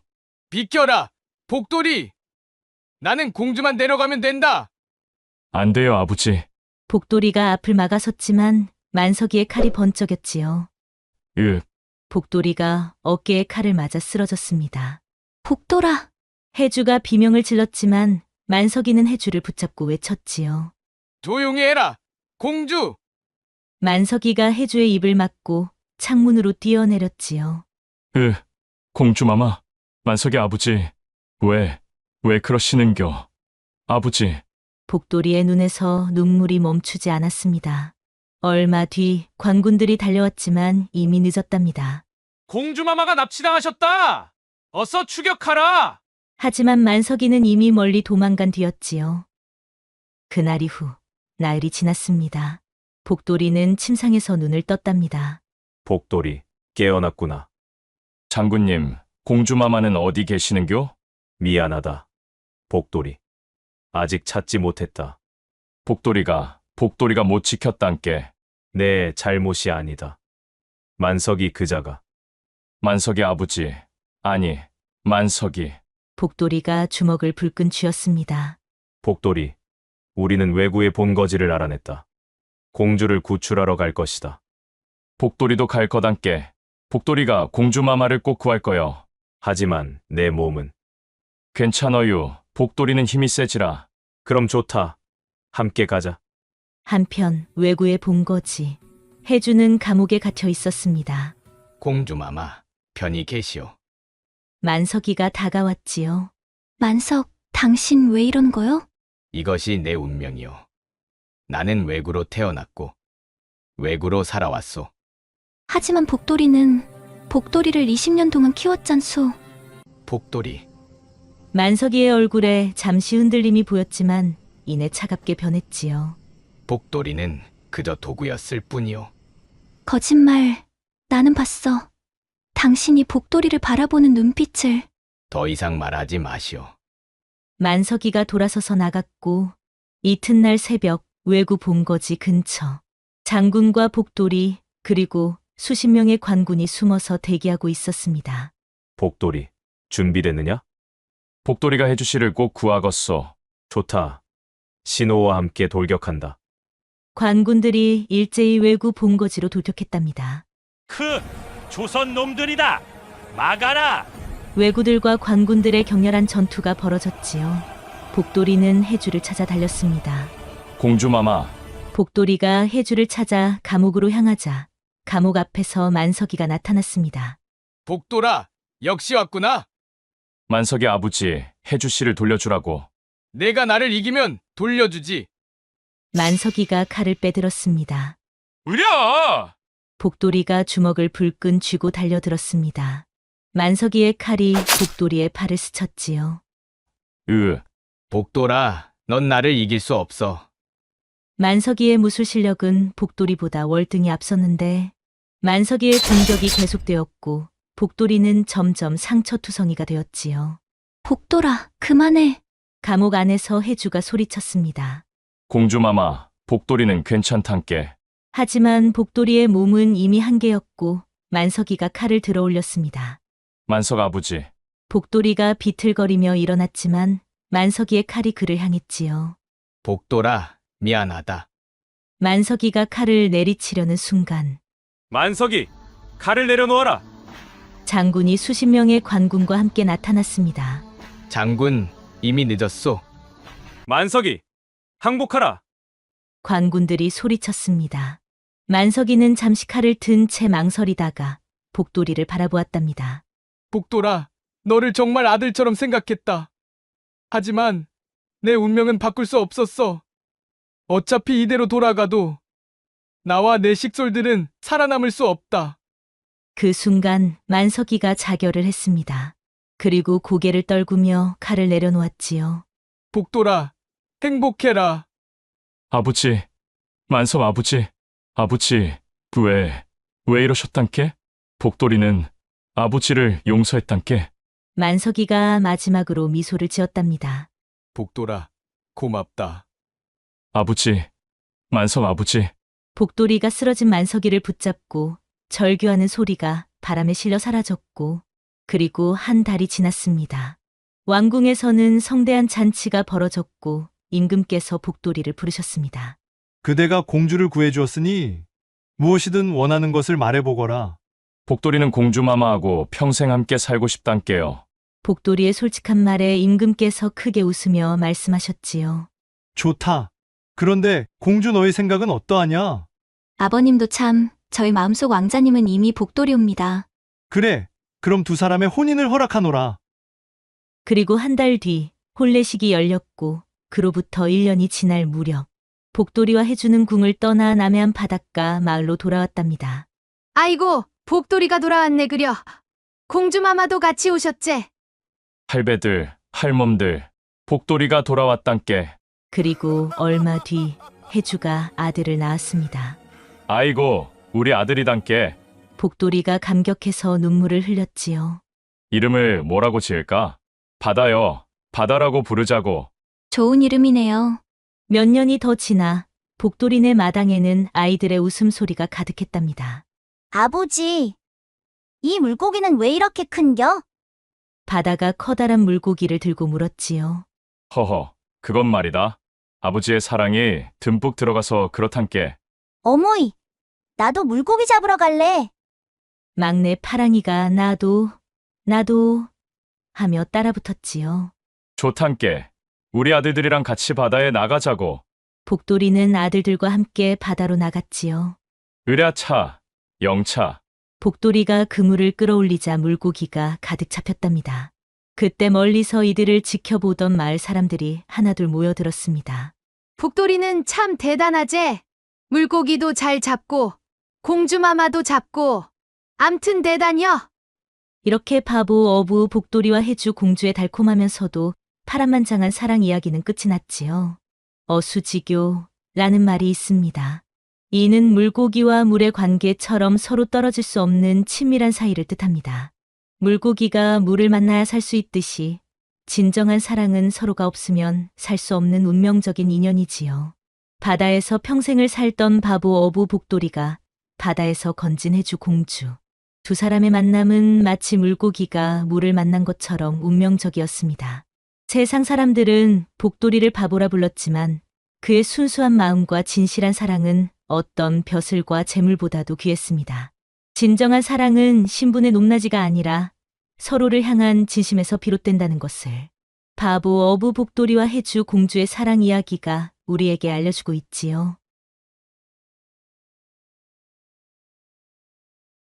아니, 이게 대체 무슨 일입니까? 암행어사를 사칭한 처녀라니. 그것도 평범한 처녀가 아니라 임금님의 마패를 대놓고 위조해서 탐관 우리 코앞에 들이민 간 큰 처녀였으니 말입니다.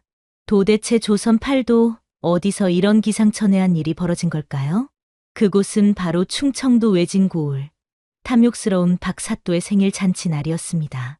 때는 단풍이 붉게 물든 9월 금음 풍년이라 했건만 백성들의 얼굴에는 수심이 가득했습니다. 바로 고을원님, 박사또의 끝없는 횡포 때문이었지요. 사또의 생일이라 하니 백성들은 논밭을 갈아번 돈을 죄다 털어 진귀한 선물을 바쳐야 했습니다. 박사또의 잔치가 한창 무르익을 무렵 저작거리 주막을 지키는 덕구라는 사내가 술 한 동이를 들고 관아 마당으로 들어섰습니다. 덕구는 주막을 꾸려가는 초롱의 든든한 삼촌이자 하나뿐인 혈육이었지요. 헌데 덕구가 올린 술이 박사또의 심기를 건드렸습니다. 짐승에 젖을 짜 넣은 듯 누추한 탁주로구나. 내 오늘 같은 경사스러운 날에 이런 하찮은 국차를 마실 수는 없지 않은가? 허나 내가 성의를 보였으니 그 죄는 면하겠다만. 탓도 나으리. 이 술은 소인의 집에서 정성껏 담근 송화백주이옵니다. 다른 고을 나으리께서는 진상주로 쓰시는데 어찌 누추하다 하시니. 이 놈이 내 앞에서 감히 항변을 하는 것이냐? 여봐라! 저 주모 덕구의 주막에 술세를 10곱절로 매겨라! 오늘 내 상에 누추한 술을 올린 죄니라! 10곱절이라니. 아니, 이게 말이 됩니까? 덕구는 기가 막혔습니다.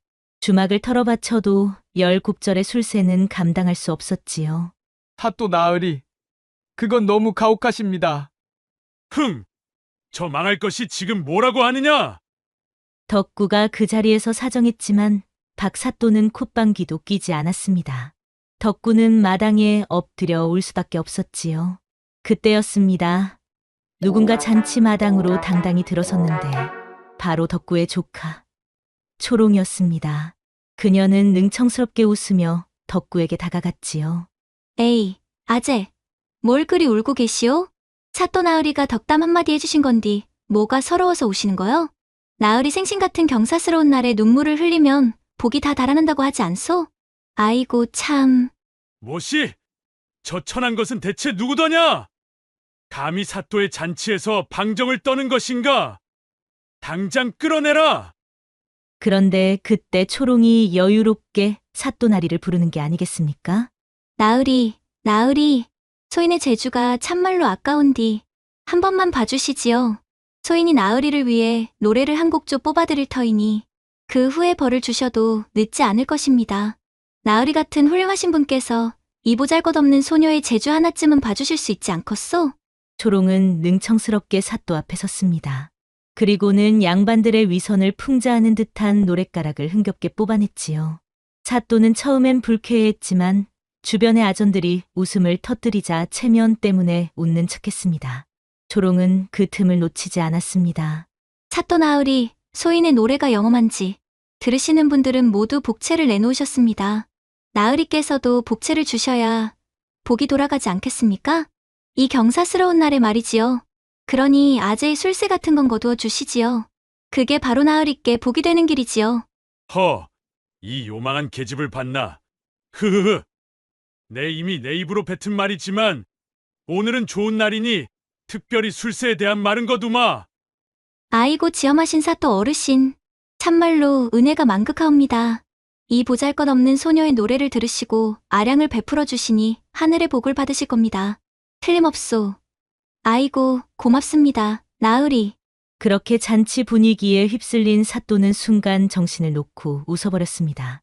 덕분에 술세는 면했지만 초롱은 이것이 근본적인 해결책이 아님을 깨달았지요. 그날 밤 주막으로 돌아온 초롱은 등잔불 아래서 깊은 생각에 잠겼습니다. 사또의 횡포는 끝이 없을 터. 내가 아무리 날고 기지를 부리고 기어도 저들의 오만함을 꺾을 수는 없구나.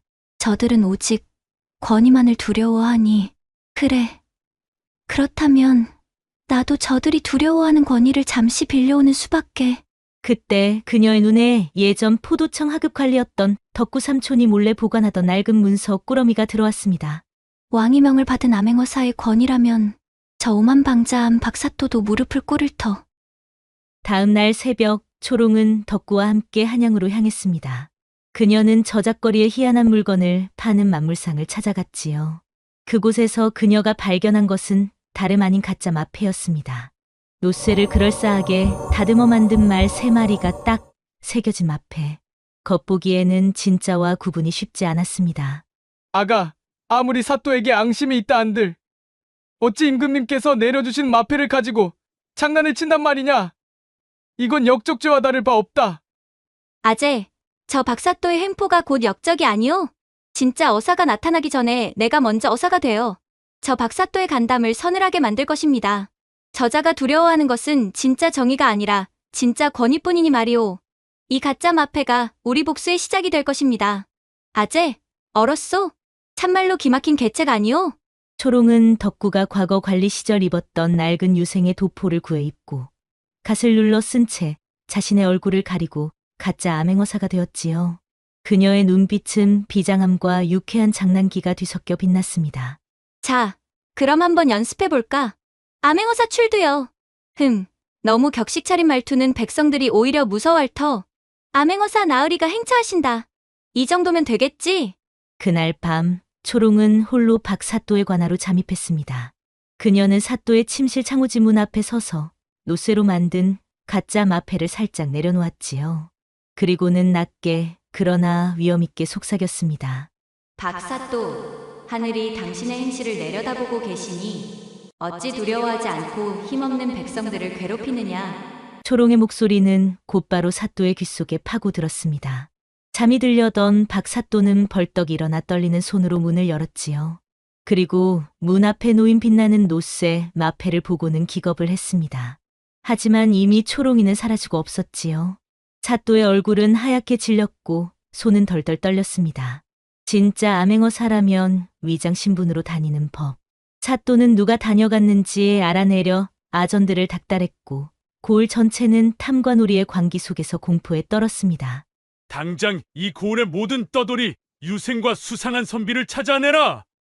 사소한 행색이라도 놓치지 말라. 나를 감히 가지고 놀다니 그 끝을 보게 될 것이다.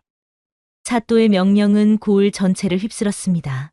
한편 초롱은 덕구의 도움으로 사또의 집무실 근처에 몰래 숨어 사또의 재물 장부를 위조한 서류를 흩뿌렸습니다. 가짜 어사의 행세는 사또에게 이미 모든 것을 알고 있다는 메시지를 전달하기 위함이었지요. 암행어사 출두라는 말은 없었지만 관아에 퍼진 소문은 저작거리를 순식간에 휩쓸었습니다. 서울에서 암행어사 나으리가 비밀리에 와서 사또 나으리의 비리를 모두 적어갔다.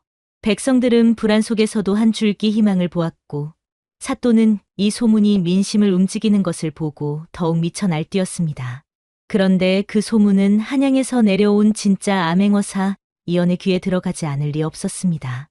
그는 떠돌이 유생으로 위장한 채 주막에 앉아 민심을 듣고 있었지요. 그는 초롱의 기발하고도 배짱 좋은 행동력에 흥미와 감탄을 느꼈습니다. 가짜 어사라니 누가 감히 이런 배포 큰 짓을 하는 것인가? 허나 그 방법이 탐관오리의 간담을 서늘하게 하기에는 이만한 계책이 없구나. 백성들의 지혜는 서책보다 날카롭군. 이연이 초롱의 주막을 찾아갔을 때 초롱은 그를 경계했습니다. 수려한 외모와는 달리 그의 눈빛은 깊고 예사롭지 않았기 때문이지요. 주목께서는 이 고을의 정의에 대해 어찌 생각하시오? 정이요? 그런 건 높은 분들 서책에나 있는 것이지요.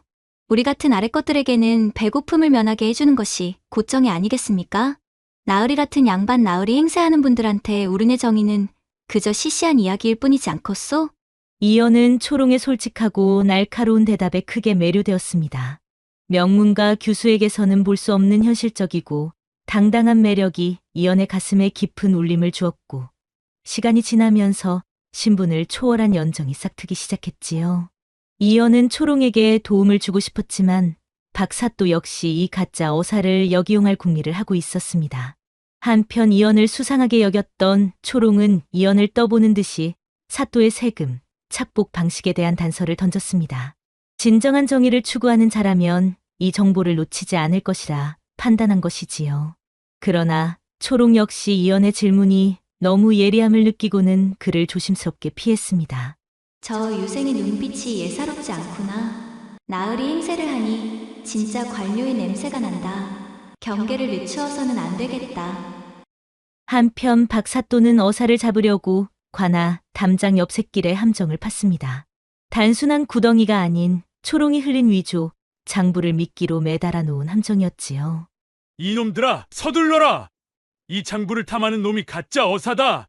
매복하고 있다가 꼭 잡아야 한다. 그날 밤 가짜 어사 복장으로 다시 관아를 살피던 초롱은 순찰이 강화된 것을 미처 알지 못했습니다. 그녀는 샛길에서 바람에 흔들리는 비리 장부 조각을 보고는 욕심을 냈습니다. 혹시 저것이 진짜 증거가 아닐까? 초롱이 손을 뻗는 순간 매복한 사또의 하인들이 기회를 노리고 있었는데 초롱이 함정에 빠지려는 찰나 어둠 속에서 유생 복장의 그림자 하나가 초롱의 발밑에 돌을 던져 경고하는 듯했습니다. 이연은 초롱이 흘린 단서를 추적하다 우연이 아닌 필연으로 이 현장을 목격했던 것이지요. 놀란 초롱이 뒤를 돌아보는 순간 그림자는 이미 사라진 뒤였습니다. 누가 나를 지켜보고 있는 것인가? 이연의 은밀한 도움으로 초롱은 박사또의 비열한 함정에서 벗어날 수 있었습니다. 누구지? 박사또의 수하라면 날 도와줬을 리가 없는데. 분명 나를 도우려고 함정을 알려준 듯한데. 초롱은 주막으로 돌아와 곰곰이 생각했습니다. 자신이 가짜 어사라는 것을 아는 사람은 덕구 삼촌뿐. 이내 그녀의 머릿속에 수려한 외모와 날카로운 눈빛을 가진 떠돌이 유생이연의 얼굴이 떠올랐습니다. 그 유생이 눈빛은 너무나 깊었어. 마치 내가 무슨 짓을 꾸미는지 꿰뚫어보는 듯했지. 혹시 그자가 사또의 첩자일까? 아니면 진짜 암행어사일까? 초롱은 이연을 시험해 보기로 했습니다. 다음 날 아침 초롱은 주막 구석에서 일부러 눈에 띄게 덕구 삼촌과 격렬하게 다투는 연기를 펼쳤습니다. 아재, 내가 가짜 어사 노릇 때문에 곧 잡혀갈 거라 했지. 이제 어쩌면 좋아. 이연은 멀지 않은 곳에서 그녀의 연기를 듣고 있었습니다. 어찌 저리도 신분과 목숨을 가볍게 여긴단 말인가. 허나 저 처녀의 지혜가 나보다 백성의 고통을 더 깊이 찌르는구나. 하지만 내가 진짜 마패를 꺼내기 전에 이 가짜 어사가 모든 것을 망칠 수도 있다.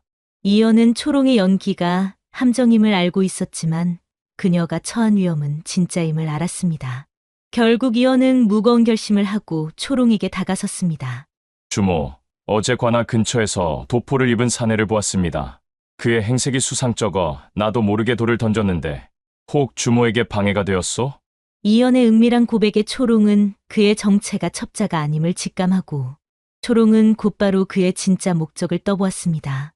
나으리, 솔직히 말씀하십시오. 나으리는 진짜 관료이시지요? 만약 나으리가 나라의 정의를 행하는 분이라면 내가 박사또의 비리 장부를 숨겨둔 곳을 알려드릴 터이니 나를 돕겠다고 맹세해 주십시오. 나는 암행어사가 아니오. 허나 나는 내 신분을 걸고 약속하오. 주모가 보여주는 진짜 증거가 있다면 나는 이 목숨을 걸고 탐관오리를 심판할 것이오. 이것이 유생의 양심이오. 이연의 정직한 맹세는 초롱의 마음을 움직였습니다. 가짜 어사는 진짜 정의를 만났고 진짜 암행어사는 백성의 생생한 지혜를 얻게 된 순간이었지요.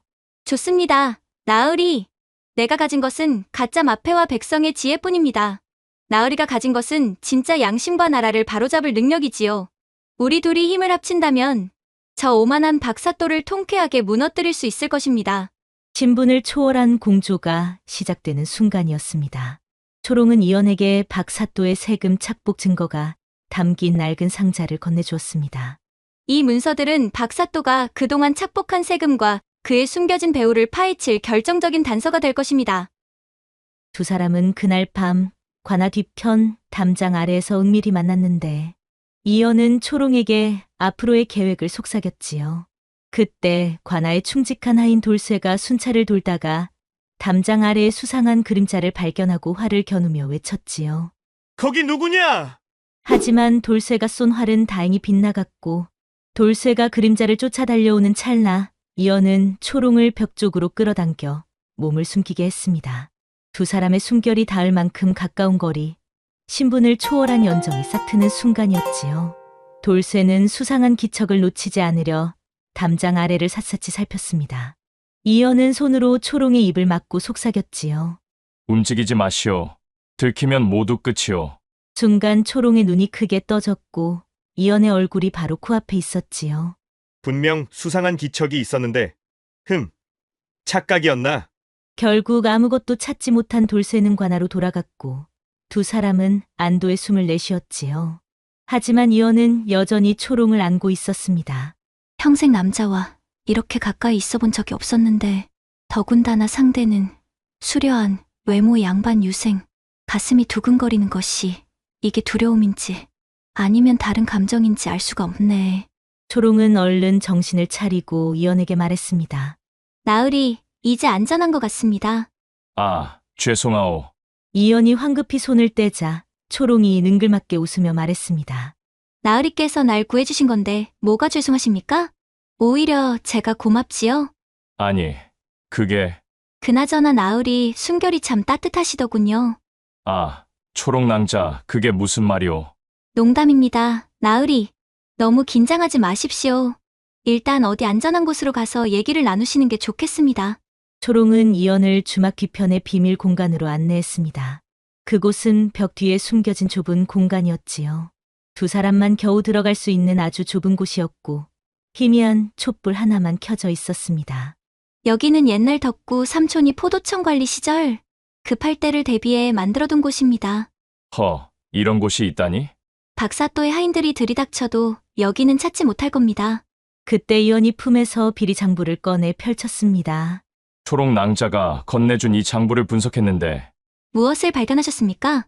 놀라지 마시오. 박사또의 배후는 한양의 병조판서 김대감이오. 병조판서라니, 그렇게 높은 분이. 김대감은 군포를 부정하게 징수하여 사제를 불리고 있었소. 박사또는 그저 하수인에 불과했던 것이오. 주막 처녀의 작은 가짜 오사극이 조선 조정의 근간을 뒤흔드는 역사적 사건으로 비화된 순간입니다. 그럼 나으리, 이 일은 생각보다 훨씬 위험한 것 아니오? 그렇소. 김대감의 손이 닿는 순간 우리 둘 다 역모로 몰려 죽을 것이오. 아이고, 일이 이렇게 커지다니. 후회하시오? 후회는요. 나으리를 만난 건 후회가 아니지요. 오히려 다행입니다.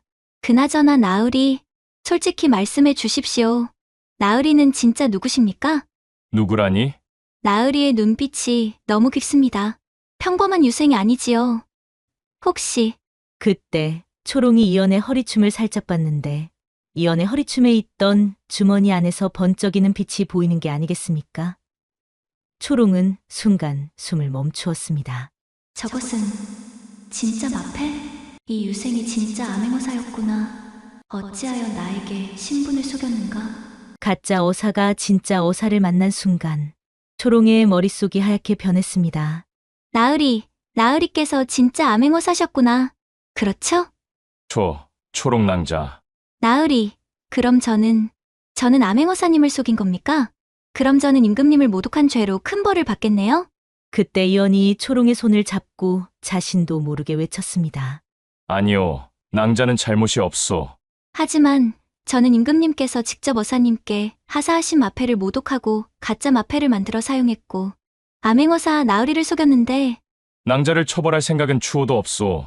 오히려 나는 나으리는 이연은 자신의 정체를 드러낼 생각은 없었지만 초롱의 날카로운 눈빛을 피할 수 없었습니다. 그는 결국 자신이 진짜 암행어사임을 밝히고 초롱에게 고백했습니다. 초록낭자, 나는 이 나라의 법도를 지켜야 하는 암행어사요. 신분으로는 양반이고 낭자와는 하늘과 땅만큼 멀리 떨어진 사람이오. 하지만 초롱이 떨리는 목소리로 되물었습니다. 하지만 낭자는 나에게 신분을 초월한 연정을 느끼게 해준 첫 여인이오. 명문가 교수들에게서는 볼 수 없었던 당당함과 지혜와 용기가 있소. 허나 나는 마패를 함부로 꺼내 낭자의 가짜 어사극을 방해할 수 없었소. 낭자의 지혜와 용기가 진짜 정의를 시현할 수 있음을 믿었기 때문이오. 아니, 이게 무슨 고백입니까? 암행어사가 주막 처녀에게 사랑을 고백하다니. 하지만 이연의 진심 어린 고백에 초롱의 마음은 살살 녹아들었지요. 결국 초롱은 눈물을 글썽이며 이연에게 말했습니다. 나으리, 저는 그저 천한 주막 여인일 뿐입니다. 나으리 같은 분이 어찌하여 저 같은 사람을 연모하신다 하십니까? 신분이 무슨 상관이오? 낭자의 마음이 이 세상 그 누구보다 아름답소. 나으리, 저도 사실 처음 주막에서 나으리를 봤을 때부터 저도 모르게 마음이 갔습니다. 좁은 비밀 공간 안 촛불 하나만이 두 사람을 비추고 있었습니다. 밖에서는 박사또의 하인들이 주막을 뒤지는 소리가 들렸지만 이 좁은 공간 안은 오직 두 사람만의 세상이었습니다. 초록 낭자, 나는 이제 마패보다 낭자를 더 생각하는 죄인이 되었소. 나으리, 밖에 저 광기 어린 사내들은 우리를 영모로 몰아 죽이려 할 것이오. 나는 암행어사의 신분을 밝히면 살 수 있겠지만 낭자는 죽게 될 것이오. 하지만 나는 낭자를 잃을 수 없소. 이연이 초롱의 허리를 잡고 끌어당기며 당당하게 말했습니다. 낭자, 나는 신분의 벽을 깨고 낭자를 내 여인으로 삼고 싶소. 오늘 밤 이 순간이 마지막일지라도. 나으리, 그 말씀 진심이십니까? 진심이오. 낭자만이 내 마음을 움직인 유일한 사람이오. 두 사람이 서로를 바라보자 뜨거운 기운에 촛불이 살랑 흔들렸습니다. 나으리, 저를 원하십니까? 천한 몸이지만 나으리께 이 마음과 몸을 다 드리고 싶습니다. 그 순간 두 사람은 더 이상 말이 필요 없었습니다. 타오르는 촛불, 흔들리는 불빛 속에서 신분을 초월한 두 마음이 하나가 되었습니다. 구름과 비가 만나듯 두 마음이 하나가 된 밤이었습니다. 그들의 사랑은 목숨을 건 결의이자 조선의 거학을 향한 마지막 일격을 준비하는 맹세였습니다. 그날 이후 초롱과 이연은 가짜 어사극을 더욱 치밀하게 계획했습니다. 그들은 진짜 암행어사만이 알 수 있는 정보를 흘려 박사또를 심리적으로 압박하는 작전을 펼치기로 했지요. 초롱의 가짜 어사가 뿌리는 정보가 너무나도 정확해지자 박사또는 의아함을 느꼈습니다. 그는 곧 자신의 관할을 배회하던 떠돌이 유생이연을 떠올렸습니다. 설마 그 수상한 유생이 혹시 이 모든 일의 배우인가? 그날 곧장 박사또는 이연을 처리할 비열한 계획을 세우기 시작했고 초롱과 이연은 주막 뒷뜰에서 다음 거사를 논의하기 시작했지요. 하지만 그때 주막 대문이 박사또의 하인들에 의해 부서지는 요란한 소리가 들렸습니다. 암행어사의 사칭범을 잡아라! 두 사람은 주막 비밀 공간으로 급히 몸을 숨겼습니다. 벽 뒤에 좁고 어두운 공간. 박사또의 하인들이 바로 옆방과 마루를 샅샅이 뒤지는 소리가 두 사람의 숨소리만큼이나 가까웠습니다. 이놈들을 꼭 찾아내야 한다! 이 도둑고양이 같은 놈들이 어디 숨었지? 한편 박사또는 주막을 포위하고 이연과 초롱을 찾지 못하자 광기에 가까운 닭달을 멈추지 않았지요. 당장 두년 놈들을 찾아내지 못하면 이놈들도 온전치 못하리라! 이미 병조판서 김대감에게 사태를 보고한 그는 김대감이 직접 파견한 비밀 자객이 주막 근처에 잠복해 있음을 알았기에 더욱 초조해하고 있었지요. 한편 비밀 공간 밖 박사또의 하인들이 철수하는 틈을 타 덕구 삼촌이 몰래 이연에게 술을 대접하려 했습니다. 나으리께서 고생이 많으셨을 터 술 한 잔 대접해야지. 허나 그때 주막 근처에 잠복해 있던 김대감이 보낸 비밀 자객이 덕구에게 칼을 들이대는 게 아니겠습니까? 움직이면 죽는다. 누구시오? 조용히 해. 이 술에 독을 탈 테니 저 유생에게 바쳐라. 뭐시라고? 그건 안 됩니다. 거부하면 내 조카부터 죽인다. 지금 당장 저 비밀 공간으로 들어가서 내 조카부터 처치할 수도 있다. 안 됩니다. 초롱이는 아무 죄가 없소. 그럼 순순히 따르겠느냐? 알겠소. 자객이 품에서 작은 약병을 꺼내 술동이에 독을 타자 덕구 삼촌은 눈물을 흘리며 애원했지요. 제발 다른 방법은 없겠소? 말 대꾸하면 지금 당장 주막에 불을 지르겠다. 어서 가거라. 자객은 초롱의 목숨을 인질로 잡고 그에게 독이 든 술을 이연에게 바치도록 협박했습니다. 덕구는 공포에 질려 눈물을 흘리며 독주를 가지고 비밀 공간 문을 열었습니다. 자신이 길러온 조카딸과 그 조카딸이 사랑하는 남자. 둘 중 하나를 희생시켜야 하는 잔혹한 순간이었지요. 미안하오. 나리, 초롱아. 이 못난 늙은이를 용서하시오. 그 시각 비밀 공간 안에서는 여전히 이연과 초롱은 서로를 안고 있었는데 그때 문을 두드리는 소리가 들렸지요. 초롱아 나으리. 저 덕구옵니다. 영감이시군요. 삼촌, 무슨 일이세요? 이연이 문을 열자 덕구가 떨리는 손으로 술동이를 들고 서 있었지요. 나으리, 고생하셨습니다. 술 한 잔 드시지요. 아, 덕구 영감, 고맙소. 마침 목이 말랐는데 그런데 그때 초롱이 덕구의 얼굴을 보자 덕구의 손이 심하게 떨리고 있는 걸 목격했지요. 삼촌, 초롱이 외침에 이연이 술을 받으려다 멈추며 쳐다보았습니다. 그 술, 안 됩니다. 덕구 삼촌이 눈물을 흘리며 초롱이를 바라보았습니다. 초롱아. 삼촌, 그 손, 왜 그렇게 떨고 계십니까? 그리고 삼촌의 눈빛이. 이 술은 제가 먼저 맛을 봐야겠습니다. 주막 주인으로서의 예의입니다. 초롱은 재빨리 술잔을 낚아채듯 받아들었는데 덕구 삼촌은 초롱에게 그 술을 마시게 할 수 없다는 절규를 눈빛으로 보냈지만 비밀 자객의 칼날이 등 뒤에 숨어 있기에 몸은 굳어버렸습니다. 그때였습니다. 이연이 이 모든 상황을 간파하였고 덕구 삼촌에게 물었지요. 덕구 영감, 설마 독이요? 미안하오. 자객이 저놈이 초롱이를 죽이겠다고 협박을 했소. 삼촌, 역시 병조판서 김대감이군. 그 순간 비밀 자객은 칼을 뽑아들고 문을 박차고 들어왔습니다. 독주가 실패했으니 직접 처리하겠다. 나으리. 낭자는 뒤로 가시오! 자객은 독주가 실패하자 곧바로 이연을 향해 돌진했습니다. 그 순간 초롱은 몸을 날려 이연을 밀쳤고 자객의 칼날이 초롱의 어깨를 깊숙이 베며 중상을 입혔지요. 사랑하는 여인의 피를 목격한 암행어사 이연의 눈은 분노로 뒤덮였습니다. 천하에 다시 없을 악행이로다. 너희 탐관오리들은 백성의 고열로 이 나라를 병들게 하더니 이제는 암행어사를 독살하고 여인에게 칼을 겨누는가? 암행어사 이연의 분노는 덕구를 위협하던 자객을 압도했습니다. 이연은 자객과의 처절한 격투 끝에 그를 제압하고 병조판서 김대감의 비밀 증표를 빼앗았지요. 그리고 초롱의 상처를 급히 동여매고 이연은 피 묻은 마패를 높이 들고 외쳤습니다. 암행어사 출두요! 암행어사의 명이다! 고을의 모든 아전들은 즉시 이 앞으로 모여라! 우레와 같은 이연의 목소리가 어둠을 갈랐으며 마패의 권위 앞에 아전들은 두려움에 떨며 이연의 명에 따랐습니다. 당장 탐관오리 박원흥 사또를 잡아오라! 영모에 가담하여 백성의 고열을 짜낸 죄, 그리고 암행어사를 독살하려 하고 양민에게 칼을 휘두른 죄를 낱낱이 물을 것이다. 그렇게 잠시 뒤 아전들에게 끌려온 박사또는 이연과 마패를 보자마자 두려움에 주저앉았습니다.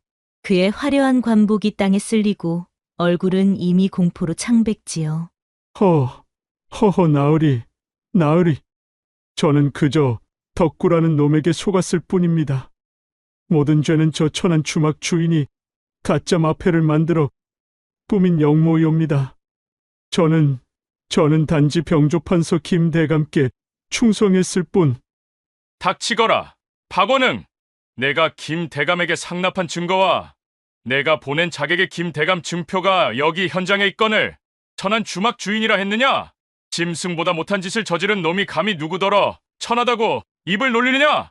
내 비열한 죄를 끝까지 다른 이에게 뒤집어 씌우려 하는 이놈이 천한 놈 중에 천한 놈이 아니냐? 이연은 김대감의 증표를 박사또의 눈앞에 던져 보였습니다.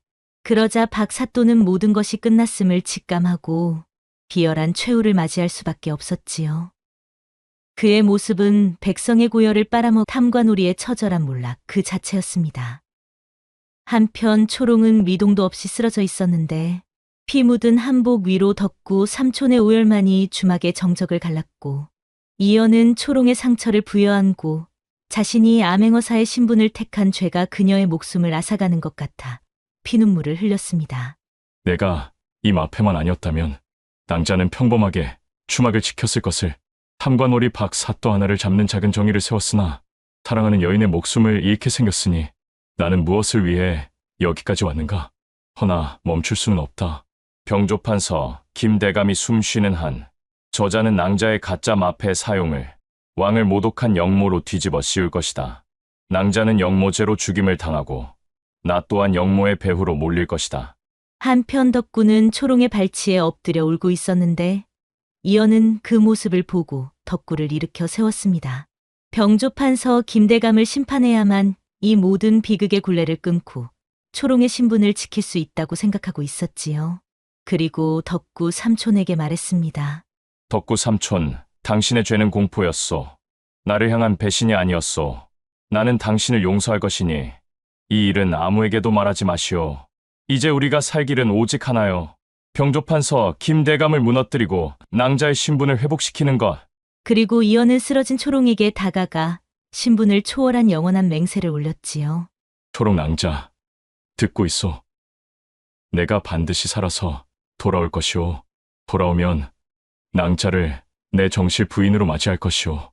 나의 평생의 반려가 되어주시오.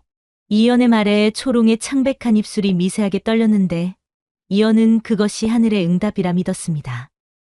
덕구 영감, 마지막으로 부탁하오. 말씀하십시오. 초록 낭자를 반드시 살려내시오. 예, 이 목숨을 걸고라도 살려내겠습니다. 나으리도 살아서 돌아오셔야 합니다. 반드시 돌아올 것이오. 낭자와의 약속이 있으니. 이연은 상처투성이의 몸으로 주막을 나섰습니다. 낭자, 기다리시오. 내가 반드시 살아서 돌아가겠소. 이연이 주막을 떠난 사흘 뒤 피와 눈물로 얼룩진 암행어사 이연의 증거물은 마침내 조정 대신들의 눈앞에 놓였습니다. 이연은 병조판서 김대감의 악행과 비리 장부를 낱낱이 밝혀냈고 궁궐은 영모의 소용돌이에 휩싸였지요. 결국 병조판서 김대감은 그의 충복들이 목숨까지 걸고 지키려 했던 비밀 증표 앞에서 무릎을 꿇었고 조정의 거학은 그렇게 맥없이 무너졌습니다. 그리고 결국 김대감은 모든 죄를 인정하고 파직과 유배의 처벌을 받게 되었지요. 허허! 통제라!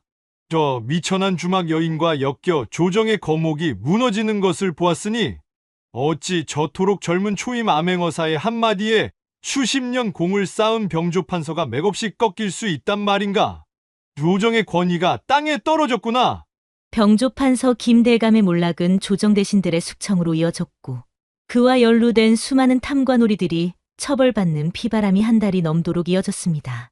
그리고 이어는 이 모든 사후 처리를 감당하느라 오랜 시간 주막으로 돌아갈 수 없었지요. 한편 그 격변의 시간 동안 주막에 홀로 남겨진 초롱은 덕구 삼촌의 헌신적인 간호 덕분에 기적처럼 의식을 되찾았습니다. 덕구 삼촌, 나으리께서는 가셨습니까?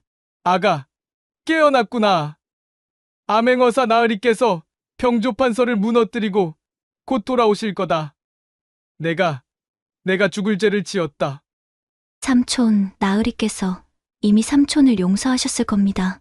삼촌은 언제까지나 저희 평생의 은인이시니까요. 그리고 일주일 뒤 초롱의 건강이 회복되자 주막에는 이연의 마지막 맹세가 이루어질 날만을 기다리는 애틋한 정적만이 감돌고 있었지요. 그리고 시간이 흘러 봄이 시작될 무렵 이연이 약속했던 대로 다시 주막으로 돌아왔습니다. 나으리. 초록 낭자, 내가 많이 늦었소. 이제 김대감의 모든 세력이 정리되었고 낭자가 임금께서 하사하신 마패를 기만하고 가짜 마패를 사용했다는 죄도 모두 용서해 주셨소. 초롱은 이제 억압적인 신분제도의 굴레에서 완전히 벗어났습니다.